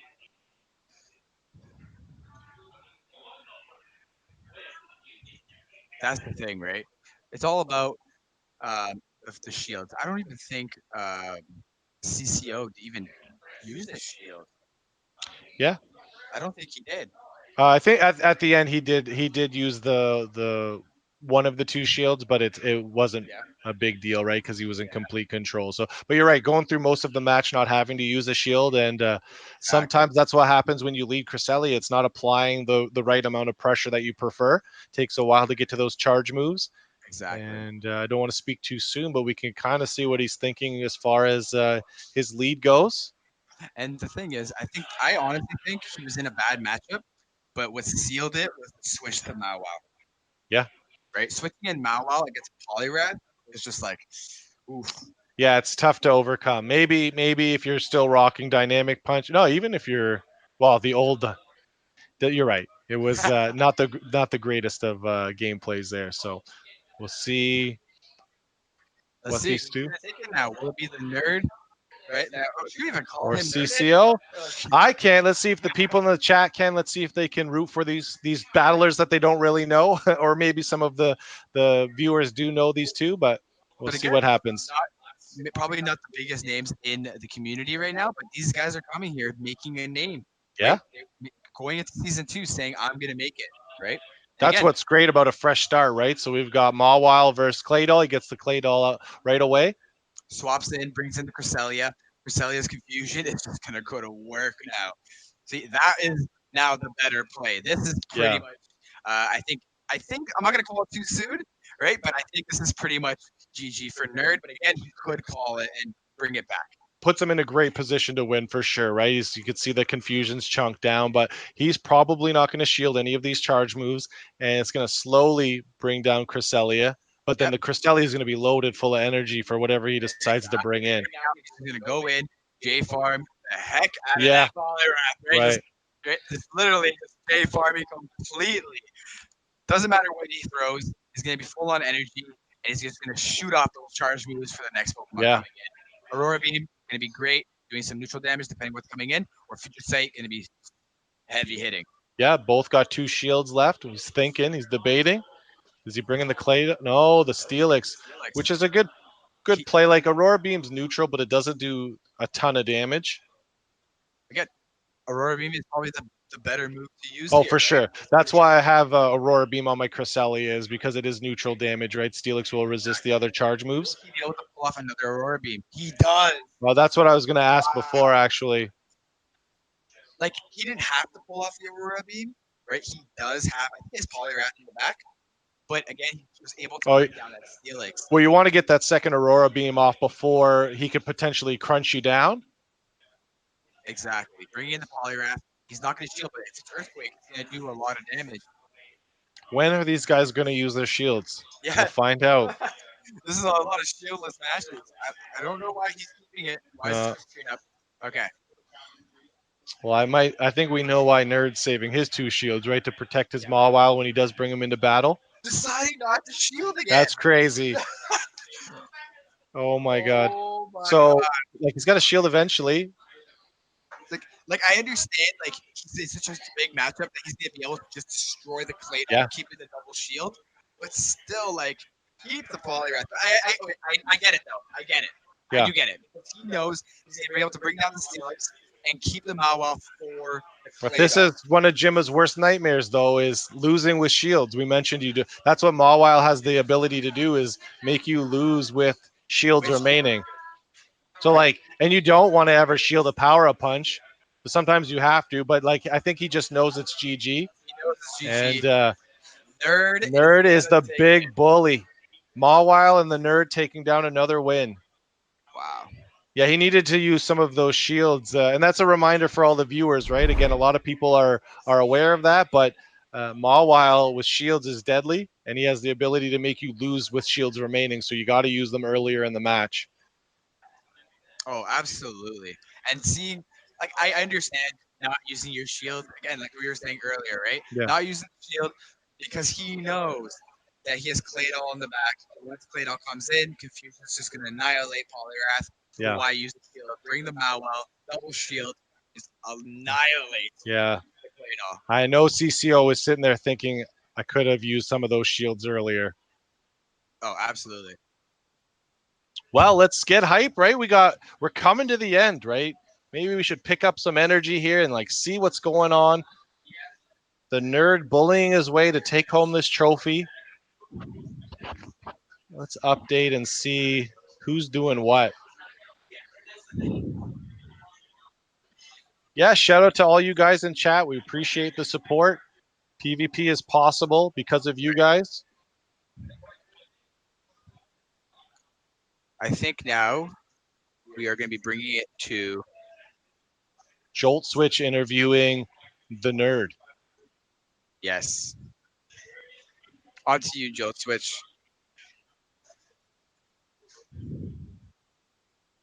All right, guys. We do have Nerd here after his win.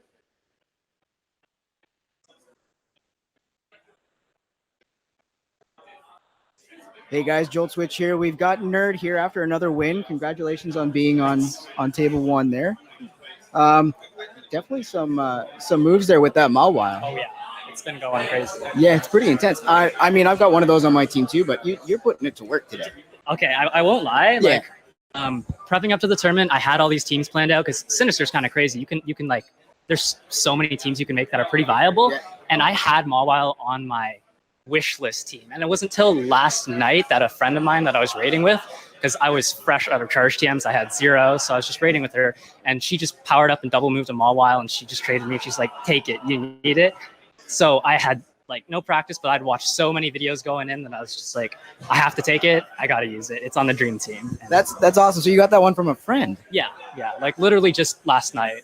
So, oh wow! So did you get some practice in before today, or not really? But it's running some sims, watching some videos. Well, I mean, it's been working well for you though. Oh yeah. It's Mawile's kind of crazy. It's got very few weaknesses, but I mean, it does really well here. Yeah, like in its bad matchups, even it's able to chunk away. So like there are times when I like opt into staying into a matchup against a Poliwrath or something, and I chip away at it and then look for a switch, or look to come in back and farm, because people really don't expect the quick move damage a lot of the time. Yeah, especially when you're pulling that power up punch. No one wants to shield that little bit of damage. Yeah, exactly. Yeah, the power up punch actually, it did actually matter a couple of times. I remember doing Mawile versus Empoleon, which before Mawile got power up punch was actually an Empoleon favored matchup, but now it's Mawile favored because the power up punch actually really matters. Right on. Well, it's good to see that working. I mean, I might have to TM mine before I go into tournaments here. But I mean, who are you looking forward to in the next round? I didn't actually check the brackets. That's all right. We can definitely take a peek here. I'm sure it'll be up soon. We probably have a few battles rounding out. I mean, there's up until last round, it was like 5-1 people. I was looking at the 4-1 players. A lot of them, people I practice with, very scary, dangerous players to play against. But hopefully I can pull out a win. Yeah, well, I mean, you've been doing really well, so I'm sure you got it. Might have it in the bag there. We might see you on table 1 once again. So I think we'll head back to the stream now. We've got the other ones starting to line up. We'll be head back right over to Jimma and J-Farm. Back to you guys. Thank you, Jolt Switch. Great job, Jolt Switch, with that interview. Great interview. Absolutely. Interviewing the new bully of Toronto, the nerd. But there's so many people that are 5 wins. Who will the nerd battle next round, right? We've got Jeff Cho. We got, CCO just took a loss, but he's 5-1, taking his first loss. We have Hockey Freak, Dragon Silk, Holden McGroin, Ben Muppy, and Wang Koting. I said that way wrong, but who is going to get a chance to battle the nerd to upset and possibly force a tie, right? Nerd controls his own destiny. If the nerd wins, right, takes it home. But if he gets confronted and taken down, then we're going to have a tie here. We're just waiting on Scrub Lord to report. Yeah, Scrub Lord is the last one to report here. See what's going on. He's going up against Lawrence. Sure. 10 rents. But yeah, Nerd. I mean, the only one now being 6-0. Going forward, all of the battlers with confusing, weird spelled names, we're going to need you to change them so we don't make those kind of mistakes. Makes us look silly when we can't read your name because or at least I am a little illiterate, right? So got to make it easier on your shoutcasters. No, 100%. The thing is, though, Nerd is in a great position right now. He's in a situation where he's probably going to be going up against another player that's 5-1, but he's in a situation where no matter what happens here in round 7, he's still taking the win. Because if he goes 7-0, he wins. He's the only winner. If he goes 6-1, he's going to tie for first. Yeah, he'll get the gold medal, but does he take home the trophy for tie-break points? We saw this in Safari Zone. Yeah. We thought that the guy was running away with the win. In comes Simply Moxie. Boom, we got a big 5-way tie, or however many people are going to tie. So you're right. The nerd controls his own destiny, but I know whoever he faces will have something to say about him taking home that trophy. 100%. We know the nerd. He's coming in as the nerd, leaving as the bully, and he wants to take the trophy home single-handedly. He wants to sweep because he also loves the bragging rights. Yes. So once again, thank you to Go Live for streaming this. If you guys are watching this, make sure you are subbed so you can tune in for the next tournament. We'll be Yeah, live guys. streaming November's tournament here in Toronto. 100%. Again, we've heard us say it before. If you're just tuning in now, we are planning on doing this every month. One time every month. We're going to try to make it early on in the month so that way you guys can learn from this going into your later in the month tournaments. So make sure you guys hit the follow button so that way you guys are staying and being notified for when we do this. Now, me personally, my team doesn't seem any less viable, right? I know sometimes we learn from the meta or what some of these players are doing, but I guess, confident that my team is balanced enough to take on this competition. But maybe something that happened in the New York Cup has changed that.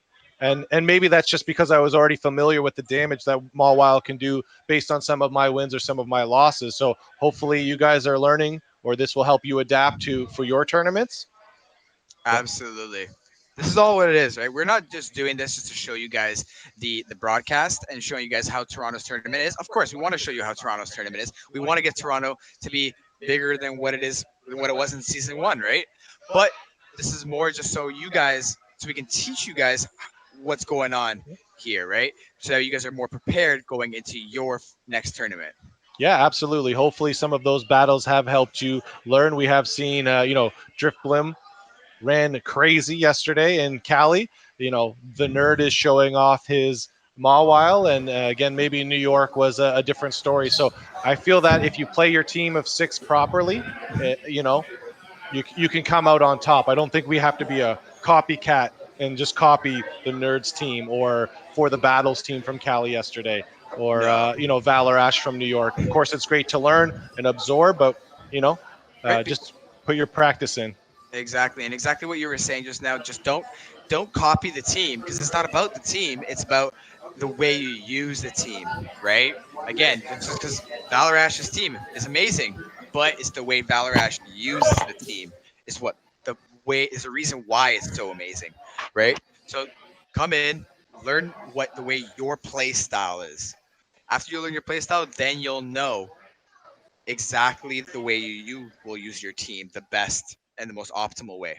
Yeah, and some of you might be like me when a meta's announced. I have no idea what my playstyle will or could be. Go to PvPoke, get familiar with the rankings, run your simulations, go into Go Stadium's Discord so you can join in on those discussions. Because even myself, early on in the meta, I 100%. posted my team of 6 and I asked people to kind of judge it, see where my weaknesses are, and they'll always give you that feedback in the Go Stadium Discord. Absolutely. Now, can we take a look at exactly who Nerd the Bully is going to be going up against? Someone that we know very well, Mr. Dragon Silk. Now, if Go Live can hear us, there's a lot of background noise, so if you guys can fix that, right? Mute your mic or whoever that is. But yeah, we talked about Dragon Silk. We know what kind of a battler he can be. We know that he's been training and prepping. And we've seen Nerd a few times today, right? Just continuing to bully his opponents. Yeah, guaranteed. Mango Dragon Silk is one of the top contenders in Toronto. He's extremely good, and not only that, but he's also a content creator as well, right? He comes out with some great content, shows the battles that he does, shows how he does it, why he uses specific moves, and the way that he executes. And that's the whole thing of the way his channel is ran. Yeah, I mentioned I may not change my gameplay based on what we've seen today, but watching maybe Dragon Silk's tournament, maybe King will shoutcast like Jeff Cho's run. We know that he does a lot of shoutcasting of people that submit their tournaments. So there's still lots to learn. And what a great cup we have from the Silk team. So they're going to just get ready here, get locked and loaded. Maybe we should bring up the teams real quick. Teams? Well, we know. Let's look at Dragon Silk's team. Surgeon? Yeah, just search Dragon Silk because we've seen Nerd's team up and close. Let's see what Dragon Silk is running. He's running Medicham, Alolan Marowak, Steelix, Dusclops, Poliwrath, and Drifblim. Okay, so a lot of what we've seen today, but maybe a different mix and match compared to others. He's got 2 fighters with Medicham and Poliwrath. He's actually running a triple ghost team. That's spooky. It can be very scary if you're not prepared, but we know that one Pokemon for sure is prepared for those ghosts. That's Nerd's Mawile for sure. Absolutely. But again, if he's running triple ghost, he's definitely most likely running Fire Spin on that Alola Marowak. Right? Yeah. And obviously Dusclops with the Fire Punch. So this is something that Nerd is going to have to be careful for. Yeah, now does he bring in the Medicham to take care of Mawile? Maybe he doesn't know what kind of destruction his Mawile has done, so he doesn't bring Medicham. But it's a good option potentially. We'll see what he does. I'm curious to see it, and I'm honestly I'm surprised that he's bringing the Alola Marowak, the Dusclops, and the Drifblim. I'm seeing the triple ghost again. It could be a way of mind tricks, right? Yeah. Seeing the triple ghosts and then bringing something completely different.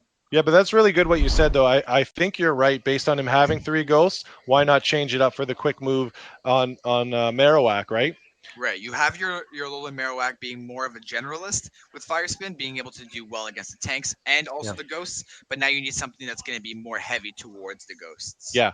And Dragon Silk, we've talked about his YouTube channel. Might not be the biggest name in the YouTube world, but very respected between battlers. He's done a lot of draft tournaments with a lot of the top names, a lot of the people or battlers in this tournament. So he's no slouch to knowing the meta, being very creative, and we'll see how he does against this nerd. Right. And it does not surprise me at all to see him in the top of the listings because he also wins against these guys. Yeah. Right. These guys are all no joke, but he still wins. He could be this tournament's Simply Moxie. And what I mean by that is Simply Moxie defeated the undefeated player at the end round, the last round, to create the tie. So Poliwrath versus Marowak.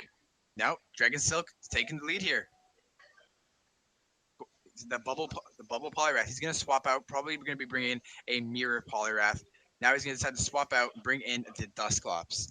And this is where I feel comfortable. Dusclops has given me trouble before, but with my Poliwrath, with Ice Punch, it kind of neutralizes the matchup. So it's a even fight kind of, right? You can see the Ice Punch is neutral. The Shadow Punch doesn't do that much damage. It's like, do one of these opponents decide to use some of their shields? Yeah, I'm not expecting to see any shields as of yet.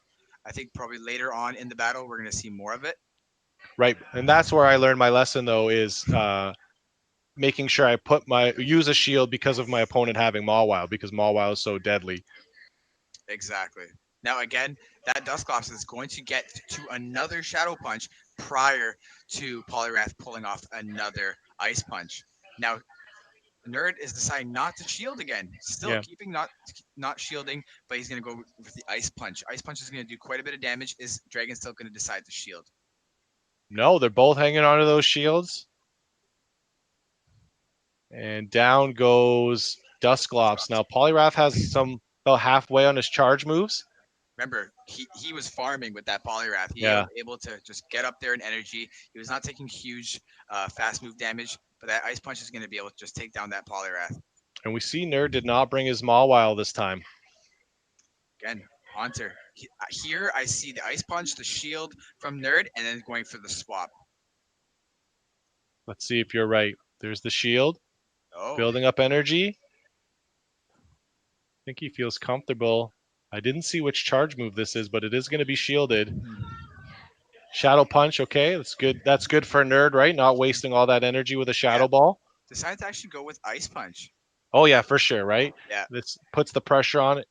Squishy Haunter, but he's wanting to keep that Haunter alive. Taking both shields down, though. He's, ooh. Yeah, I see what he was trying to do there. Oh. And he's going to let it go.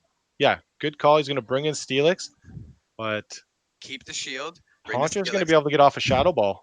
He's just going to be able to farm Shadow Ball. It's fine. Let him Shadow Ball. Right? Oh, yeah. Shield. It's Dragon still has a shield. Farm it down, right? And whatever's coming in is going to be getting hit with either an Earthquake or some Crunch. And again, there it is. Earthquake. Okay, playing it cool. Sometimes when you're behind, it feels like you're behind in the match, but if you play it properly and rock your opponent with an Earthquake, you're able to bully the Nerd. Yep, there it is. Keeping that shield and now deciding to be able to just farm down the rest of that Haunter. And that is GG going round 1 for Dragon Silk. Yeah, I was just wondering if instead of the Shadow Ball, if he did a Shadow Punch, would he be able to get another Shadow Punch off? Even if he would, it wouldn't have KO'd the Steelix. So great play on Dragon Silk, taking game 1. Absolutely.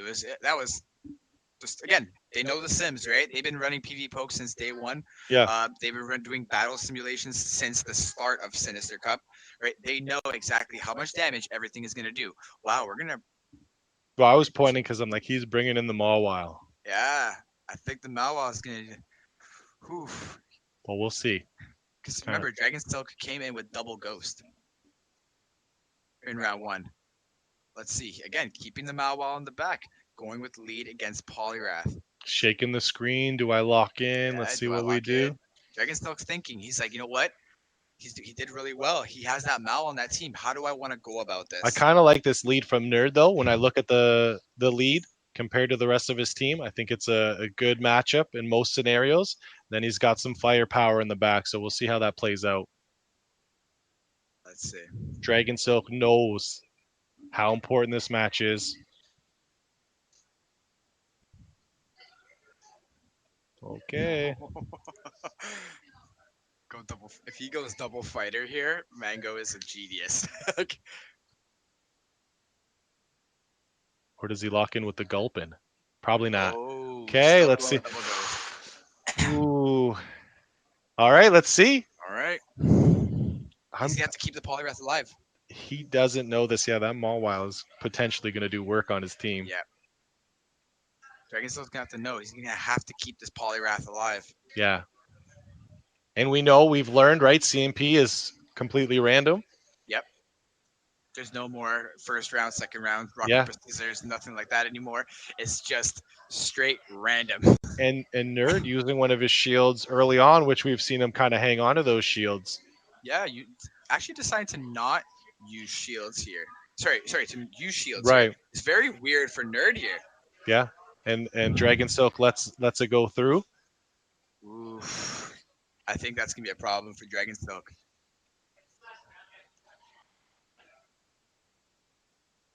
Okay, he's gonna let it go through, right? Keep one shield at least. Oh, let's see. Decide not to shield, letting the Polyrath go down. And preserving a little bit of energy by doing the ice punch, and then he's still got quite a bit of energy to get to a charge move, hopefully quick. Absolutely. Going for the ice punch against the drift blimp for sure. Gonna be able to just he's using a shield here, 100%. Yeah. Yeah. It's got a shield, right? So they're both down to a shield apiece. Will he get to another one though? No. No way. He did because Oh! he was. I was thinking, is he going to use the Omnimus win right away? And he doesn't, Wow. and he's going to let it go through, knowing that he can take the damage. And maybe he did try to click it. Maybe it was a CMP thing where he was counting potentially, but he still should have maybe did it a quick move earlier. Yes. Now he just lost all that energy. He was able to just farm him down at that point. Right. All right. All right, here he comes. In Haunter comes one of coming my in. favorites. Yes, Haunter's one of my favorites. Uh-oh. He's loaded too. Yeah. He's going to get a shield, but then he's going to fire off another charge He's move, decided not to shield, thinking that he's going to be going with Shadow Punch. which he Yes, is. he is. Okay. Good call, right? Bringing in the Mawile. Ooh. Keeping that energy, subs the Haunter out, keeping some Yeah. energy. Again, Bite. Bite is going to do a lot of damage. Right? But Still the having fire shield. spin it does But look is at a little this. more effective, right? Oh. Little tip from our battle hero, right? Fire Yeah, spin yeah. on the Marowak against Mawile specifically. GG though. Like, wow. See? Mango took a loss with a shield. Yeah. With That's- a shield. For all of you that don't know, Dragon Silk's name on the streets is Mango. Goes by Mango or Dragon Silk, and this is what we want. Game 3 between two very skilled battlers, Finalists. finalists. Will it be a 7-0 sweep for Nerd, or will it be a 6-1 split tie for first place? Nerd coming back if he wins this game, losing game 1, keeping his composure. Mm-hmm. That Mawile pick. All right. Let's stay quiet. Let's see what's going on. Yeah. Which team, what are they going in with?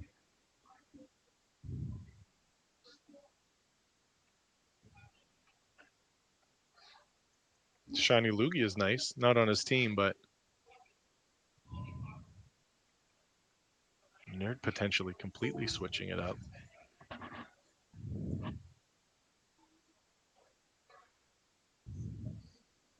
What do you guys think at home?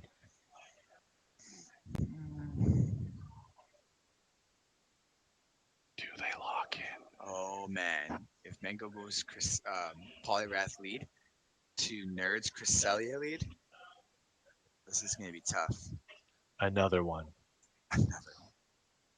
But again, Steelix will be very good for Mango in this situation. Yeah, potentially finishing off the match strong. Nobody locking in. Still reading the team. Wow. The nerves. Oh, okay. And this is where switching up that lead or switching it up really pays off, because the Cresselia confusion damage is going to be deadly to the Poliwrath. I think he subs the Poliwrath out as soon as possible. Absolutely. But Yep. here, though, like right away, swap the Poliwrath, bring in the Dusclops. Thing is, Mango has Steelix in the back. He's trying to sub out, right? When you tap that confusion too many times, you have to completely kind of just like pause and stop tapping. Bring in the switch. Yeah. But again, did you see? Steelix has, Mango has Steelix in the back, and knowing that Nerd is coming in with Mawile, Marowak, and Cresselia, there's no answer for Steelix. Well, and the slower switch too allows him to build up more energy, and you can see how much damage that Fire Punch did to his Mawile. Absolutely. Woo! We're gonna have a finish, guys, ladies Oh. and gents, trainers and man. Pokemon. Here it is. Oh man. I don't think he'll be able to get to a play rough, which is deadly sometimes on the Poliwrath. Yeah.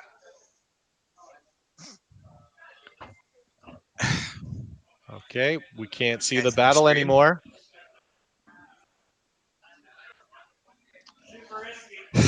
Hope everyone is enjoying the battle, because we can't see it. Yeah. Okay, so for what we see here, we're going to be a little bit late, but what we see here, He does goes get to the play rough. and he shields. Very shield. good play. We can see the battles again. Thank you. Yep. And now we're going to be pulling off a crunch, forcing the shield on the Haunter. Again, Steelix is going to be huge. Yeah, you called it, and the shields are down now. Oh, man. Even if he landed a Shadow Ball, though, it's not going to do Doesn't enough. matter. Great job not shielding by Dragon Silk. Yep. He's good. Oh, going for another one. He's got to shield it. He has to shield this now, Yeah. for sure. Maybe a little over farming. Man. Here we go. Here we go. It's coming out of Here the we go. wire. Shields go. are gone. It's clicking the crunch. Over farming a little bit, going for the crunch. Crunch Now will KO this Haunter. Yeah, Haunter's done for. Yeah. But how close to another potential crunch or earthquake to finish off? You can see he was clicking on Aurora Beam right away. This will KO Steelix. This will KO Steelix. And bringing in the Poliwrath with Ice Punch. It's not going to be enough. No, we have a It's not enough. champion. No. We are crowning We have a Nerd 963 sure. champion. Yep, Dragon Silk doing very well, but Confusion is just going to completely, utterly take it down. I don't think so. Man, this is closer than we thought. This is closer than we thought. Don't call it we too called early. it wrong. Don't call it early. Ice Punch. We called it too early. If Oh you my can get another gosh. Ice Punch off. Oh, no. Oh. We were hoping. Oh, it was so Oh. close. Nerd completely sweeping the Toronto meta, taking this down 7-0. Wow. 7 Being and crowned 0. champion. No. Oh my God! He did it! Oh my God! Oh my Dragon God! Silk. Oh my Wow. God. Oh my God! Oh. That's how we call it. Dragon Silk coming out. Wow. Oh, no way. We called it wrong. No I was way. wrong. Wow. Dragon Silk making this a tournament to remember. We crowned him too early. I crowned him too early. No. Wow, look at Mango. Dragon Oh Silk my is extremely happy. Nerd can't believe it. Nerd can't believe it. And that's when Shoutcasters get it wrong. Wow. That's impressive. Incredible. Incredible. That was insane. And I wonder if he would have had a chance to potentially get to a future site to finish off the Poliwrath, but it doesn't matter. No. Crowned him too early. Wow. We were Very like, impressive. wait, we're crowning him. They were like, no, wait, it's too soon. It's too soon. Dragon Silk no, is we're a crowning bully. him. Oh my goodness. Wow. Very impressive. Great sportsmanship. Wow. You could hear the eruption from the crowd watching that. Absolutely. That was insane. Like, I don't know what happened there. Like, I do. I got it wrong. Wow. I thought that the Aurora Beam was enough. I apologize. I think I probably creased your suit a little That's bit. all right, Like, man. I'm sorry That's about what that. happens. That's Dude. all right. It's incredible. Incredible. That was a great finish. But how does this affect the bracket and who gets crowned trophy winner? Let's see. We have to refresh. Wow. This is definitely going to be a multiple people tie. Let's see who is actually going to take this tournament.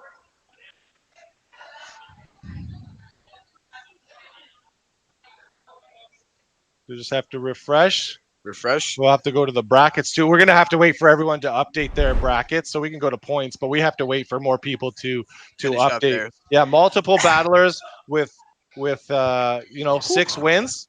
That's incredible finish. Oh my gosh. I can't believe it. I never thought I would see the end of the battle. Yeah. The end of the tournament coming down to the wire with a Like one sliver. Polyrath Yeah. beating the Cresselia. Yeah. Had enough energy, right? Yeah. We actually have our winner. Well, the person who made the upset for Nerd, we have him right over here. Dragon Silk. Mango. Come over here for a sec. Wow. You want me to give him a chance? You want to talk to him? Wow. No, Well, yeah, because then they can yeah. hear. Yo, incredible. Thank you. J-Pon wants to just chat with you if you're okay with that. For sure. Here we go again, eh? I'll try not to nerd out this time. What is up? Oh man. That was insane. Oh man, yeah, that was crazy. Man, you definitely have great IVs on your Polyrath. It's a hundo. That 1477 is a hundo Polyrath. No way, dude. Okay. Okay, so I'm gonna tell you exactly what happened. You came in here. We literally crowned Nerd. Yeah. Crowned Nerd. We're like, yeah, he has this now. It's over. And then you were pushing it, and Polyrath was going. Polyrath was doing well with the ice punches, and I was like, okay, wait, don't call it too soon. Don't call it too soon. Right? And then we're like, okay, no, he has it 100% with the Aurora beat. And then ice punch, and I just jumped on him. I almost stopped tapping because I thought he had it, but then Aurora Beam came, and I'm like, not today. How do you feel, man? What happened? Man, I feel great. So like I lost one match earlier to Guan. Like we went 2-1, and I was like, Guan is like one of the best. I'm like, okay, if I'm not beating Guan right now, maybe my fortunes in this tournament aren't so well. But then I did start to stack up some like really quality wins. Came against Nerd and like able to pull it out. Very surprised by that last matchup, but. Almost went Polyrath and Metacham, which I did to do. I won with both in one match today, and I thought about bringing it against Nerd, but I got a little nervous because that Haunter I don't really have a counter for, so I didn't know exactly what to do. You actually have to update your bracket. Oh fuck! I'm sorry, guys. I'm just so hyped right now. No, man. Like you trust me, you made the entire room explode. Like it was insane. All right. Tell me now. You just upset a Nerd like hard. Yeah. Right. He was going 7-0. He wanted the 7-0, but now you made yourself. Man, this isn't normal between me and Nerd. So in regionals, he beat me round 1, one shot in my Melmetal with actually that stupid Haunter that he brought today. It was actually funny. Now that you're actually speaking about the Metacham, I was actually calling it. I would say, I'm like, I think he's going to go Polyrath and Metacham here. Well, my Metacham actually, it's something I don't think anyone else is running. It does not have a fighting type charge move. Ice Punch Sidekick. Okay, no, I'm not doing that. I'm not that risky. I pulled it out one time. I led Polyrath close with Metacham, and it actually won me one of my rounds. But I couldn't pull that shit against Nerd because that Haunter was just I don't have a counter for it. Yeah. Yeah, and we noticed too that he had no answer to Steelix. Yeah. Right. So he was able to do some decent damage to it, but Steelix. He was just too good. He's an incredible player. He got me in regionals. I got him back in Nightmare. And actually, it's funny that same Pokemon are coming up. Beats me with Haunter in Nightmare. First person to use a Bubble Polyrath is Nerd, which actually cost him the match back in Nightmare. But this guy's already on some Sinister meta before we all clued into it. He knew this cup was coming. Okay, listen though. You were in a situation where you were going into battle. The second you went on camera, the chat started blowing up. It was like, Mango, take my energy, take my energy. And you know, I'm telling you, man, like Nerd was being a nerd, but he was being a bully in this tournament, right? But then you came in, you're like, bro, like you're like, bro, Nerd, get wrecked. Honestly, I don't think I had the best team. I think a lot of people had better teams than me. I think where I excelled was reading what other people were going to bring or digging myself out of those holes. So Right. even Nerd, I love his team. It's actually better than my team. And I knew that like going forward, I have to think about Haunter and Bandit. Those are stuff that like, you know, are problems for me. And like, I just had to outthink to be able to win rather than rely on my lineup itself because his lineup was flawless. Absolutely. And that's exactly what we were talking about earlier. You guys are all pro players. You guys know exactly what you're doing, but it's not about the team itself. You guys have your teams. Don't copy these teams because these teams work for them. Doesn't mean that it works for everyone. You have to know how to run that team. It has to be your specific play style. Exactly. You know what? I might just add one last thing. Go ahead. This team that I'm using right now, I don't have much practice with it. It was made an hour before this tournament. My other team now you're showing off, bro. It had a Bastiodon on it, and I took out Bastiodon and I put in Blim. And Blim, I've only had a couple of experiences with it. Glad I went with the way I did, though. Honestly, great job. Is there anything that you got to say to the viewers? You know, just a quick couple of shout outs. I think my PvP practice group, which you're in, Victory Road, right? Guan, Evan, Jay Cho, always like practicing with me. Elliot, I think every morning he's a player that lives in like England, and every single morning I do a round of 3 Sinister with him, and he'll pull some like crazy stuff on me. And then lastly, my buddy, he's at this tournament. It's his like third one. Grix15. We spent like 2 hours just meeting up with each other, going over stuff. I apologize for making you max out a Wobbuffet, but you know what? You'll use it someday. So you sold a max out of Wobbuffet. I mean, it's a charm one. I got someone. I got my friend Momita to trade me a maxed out Wobbuffet, so I could try that as well. It's not bad, but we didn't bring it today. You think it just doesn't go up to par? Yeah, I hope no one tries the Wobbuffet. Your max seems level 40, right? It's maxed. Yeah. Well, except when I got the Wobbuffet in a trade, though, it wasn't 98% IV anymore. It was like 66 or something. Oh, man. All right. Well, thank you so much. Do you want me to go get Jay Cho? I think he's... Let's also get Jimbo Banks in here, too. Okay. All right. Thank you so much, man. Congratulations. Thank you. All right, let me see here. What's going on?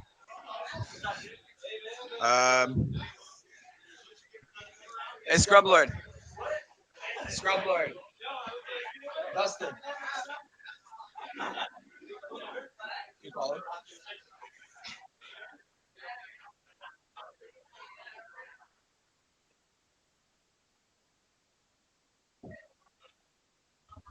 Well done. There's a lot of equipment here. All right, buddy. There's a lot of things I could break here. So, what is happening with your day today? Like, let's see. I did pretty good. I got above average, which is all I wanted to do. You know, above average. Yeah, not last. So that's a good sign. Are you looking at my score right now? Don't. So wait, are you 4-3? Yeah. 4-3, not bad, man, not bad. It's not enough to cut it to go to Worlds, but you know. No. I'm going to Worlds because after this and after every tournament, I'm gonna win every single round, and you know, go to Worlds still. The dream is still alive. Hashtag Dustin for Worlds in the chat right now, please. No, but definitely good job doing 4-3. It's honestly, it's great, especially with the kind of competition you have here. Yeah, I was at the low number tables a couple times. I was like at 7, and then I was at 9. 6-way tie. Yep. Sorry, you're saying? And I was like, I don't belong here. I don't belong at a table this low. I should probably be at like 67, 78. So who won? All right, so we have CCO, Nerd, Jcho, Manaholics, Dragon Silk, and Holding McGroin. Oh, hey, you won again. Yeah, taking a Yeah. 6-way tie. I told you guys, like, these guys are all super consistent. They're not just great battlers in specific cups. They're great no matter what cup is to come. Yeah, I went against Cho, and I went against Holden McGroin in Safari Cup. They definitely deserves their win. Cho is a master of shield baiting, as in he doesn't shield bait at all, and I totally fell for it every time. Makes you feel like he's gonna shield bait and then hits you with that shadow ball, right? Yeah, he gave me a headache. I had to take an extra strength Advil after our battle. It hurt a lot.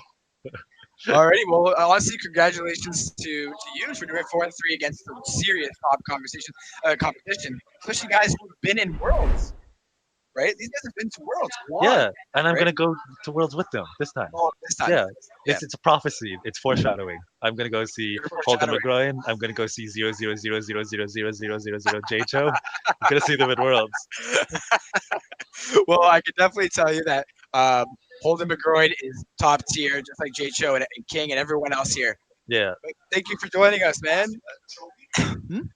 Yep.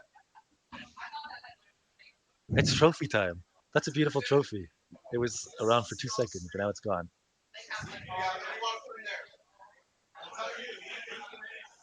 So I think we're just figuring out how this trophy is going to be given. Every time I lost, I got 3 losses, right? It's funny because all of my losses were 3-0. Like I didn't I didn't like almost win. Every time I lost, it was a hard beating, like a hard 3-0. Really? Yeah. Like, so it's full sweep. Just bye. Oh, yeah, of course. But I persevered, even when they were sweeping me. I was like, yeah, let's do the third battle. I don't know what it's for. You didn't say, yeah, just leave it. Yeah, no. Good job, man. It's usually my specialty to walk away and try. But I was determined this time. definitely, you definitely played well. I noticed you got a lot better, right, at the game itself as well. Yeah, I just wanted to be above average, and I got that. So my goal is challenge. I would say you're a little bit better than above average. But don't quote me. Nobody clip that. 'Cause I don't want Okay, yeah. Sorry, I do mean Worlds. Hashtag Dustin for Worlds. Don't tell them I said that. My goal is Worlds. I'm gonna win Worlds though. Yes. Yeah, having some conversations, see what's going on, trying to figure it all out. What is happening, guys? But yeah, definitely, guys, if you haven't already, make sure to give Go Live a huge follow. Just click that follow button because, again, if you guys were not listening before, we are doing this every single month. We're going to be doing these big tournaments in Toronto. So that way we can be able to show them early in the month so you guys can learn from it. That's a lot of work every single month, but the producer is really good. Andrew? Yeah, absolutely. Again, he's still a little bit newer to this, but he's getting better and he's making it look a lot more professional each time he does it. So I expect big things from him. I think so too. What's going on, Gemma? CCO? Yeah. We can talk to him quick. You want to come? Okay. Thanks, Grublord. Bye, stream. I love you. CCO? Take a seat, man. What's up? All right, man. So talk to us about your experience, your battles. Oh my god, that was a sick tournament. I flew in from Quebec City. Shout out to all my homies back there. Oh wow. They helped me a lot. Quebec City, Montreal, those are my boys. For Really? sure. So you know B Gold and all them. Yeah, all of them. Those are my boys. Shout out to them. They practice with me all the time. Shout out to King for hosting me. He hosted me. That was really nice. We had a lot of grind yesterday. We grinded. Sorry, I'm like all flustered right now, and like I'm French Canadian, so like my English is all trash right now. I'm dead. Oh, you're good, man. You're doing perfect. I don't know. Yeah, I think you're doing just fine, dude. All right, so I'm just sorry. I just wanted to pull up your teams. You want to take a look here? You have Alolan Marowak, Steelix, Poliwrath, Drifblim, Empoleon, and Claydol. Now, who would you say is your MVP of today? I think early on I'd say Poliwrath. Probably because I have a weird moveset. Well, not a weird moveset, but it's not common. I have a Ice Punch, Dynamic Punch, Bubble. Okay. So that helped me win the Poliwrath matchup, which is, I think, one of the biggest trouble to this team is Poliwrath for sure. Right. And last rounds, definitely Claydol. Claydol. Claydol's the MVP, but also the LVP, like least valuable player. Like my loss is purely on Claydol. like only clay doll. So like I love clay doll, but I also hate clay doll. So True. like it's all good. I think off of that, Empoleon didn't use that much. I was gonna But, say, like, how did Empoleon do for you? he did pretty bad, to be honest. Yeah, It was yeah, mostly pressure to pressure out the tanks. yeah. think. I've heard some people having some success stories with Empoleon. Me personally, I'm not a huge fan. It's Right. hard. It forces you to go in a shield disadvantage situation most of the time, which Right. is not ideal, but it had some play. It had some play for Right. sure. Yeah. And last but not least, how did Alola Marowak do for you? Are you running Fire Spin or are you running Hex? Fire spin for sure. Fire spin. I debated switching it just before the tournament, just because fire spin has so much more trouble versus Poliwrath. At least Hex, you can maybe farm some energy and get in there and like Absolutely, maybe 100%. But I think Fire Spin was the MVP too. But I didn't use him that much. I think my MVPs were Driftblim and Boosts as well. That Oh Driftblim yeah, Boost helped a lot. the Driftblim boost is what makes or breaks your round. You know what I mean? Actually, I'll tell you a quick story. Like Yeah. I saw Kiang practice and how he whispers to Driftblim just before the ominous wind like goes off. He's like, "Let me get the boost," and then he whispers into his phone. And I think that just like I used that strategy to get boosts in the tournament. So shout out to Kiang for that strategy for sure. For Okay, so the strategy of whispering into your phone gives Yeah. you the boost. That Kiang is the original Driftblim whisperer. I can he's tell the you that. Driftblim whisperer. He talks to Pokemon. Oh But, yeah, for all right, CCO. Is that how do you want to be called? CCO. Is that fine? CCO is fine. Okay. Some people like were trying to meme and called me Charles because like CCO is my name. So Charles, they're trying to put a second O in between the two C's to make Coco because that's funnier, right? So Right. after the boost, they said Charles Ominous Carl, which is my last name. So you can call me Gotcha. Coco. CCO is my name, but Coco is fine too. All right. So which one would you prefer? If I call you, which I were to call you right now? CCO, but if you're a memer, go with Coco.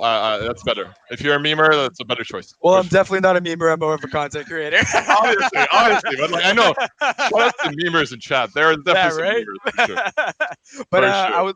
I would like to give you a huge congratulations for Thank you. your amazing play, and I think you deserve this amazing looking Oh, yeah. trophy, This looks good. right? Yeah, I show like it, show it to You guys like this? yeah. What I know, right? I think Guan asked to trade this for the Montreal Regional Championship title.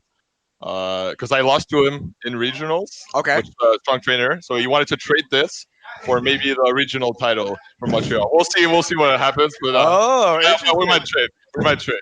So, all right, you're going back home to Montreal, going back to Beagle. By the way, say hi to Beagle for me. Oh yeah, But you're going back there with a trophy from Toronto. yeah, that feels good. That feels good. Feels right? I talk trash, but I think shout outs to all my opponents. Definitely top notch tournament. Yeah. That was really fun. Like my community is maybe not that strong, but they helped me practice a lot, and I think I wouldn't be here without them for sure. Well, And just to correct you, like I'm from Quebec City. Montreal are my boys, but like Quebec City. Sorry about that. yeah, it's all good. Like, it's all good. But like Montreal are my boys, but like Quebec City are the true homies. The true homies. Gotcha. The true homies. Oh yeah. So how long did it take you to get here? Like 7 hours? No. I drove to Montreal, so 3 hours, and flew in from Montreal to Toronto. So like Got 55 minutes flight. It's nothing. Yeah. It's like by the time you go up, you go down. Like. Oh yeah. So like I barely had time to close my eyes, and then we were Right. already there. So no problem. It's all good. Well, congratulations again. Thanks again, It was man. very nice meeting you, and really hope you enjoy your trophy. Oh yeah. Let's see if we can get Jimma Banks back here to, Oh, yeah. to end the stream. Thank you again, man. All right. See you. Jimma.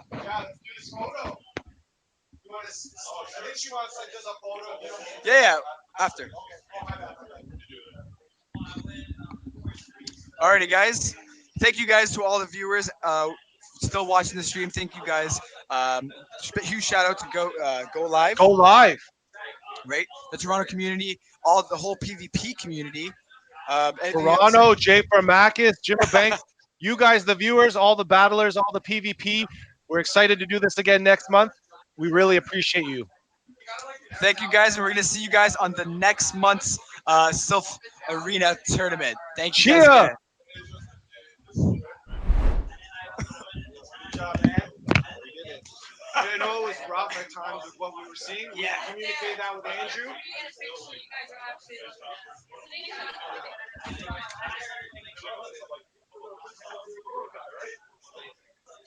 Thank you. Yeah, man. So we can tell them kind of what we went through here. Yeah. If we can do the same spot, then everything's we've already gone through it all, right? Yeah. Yeah, you don't have to bring that in. But I was prepared, like I did not want to be by the bad place. So whatever I had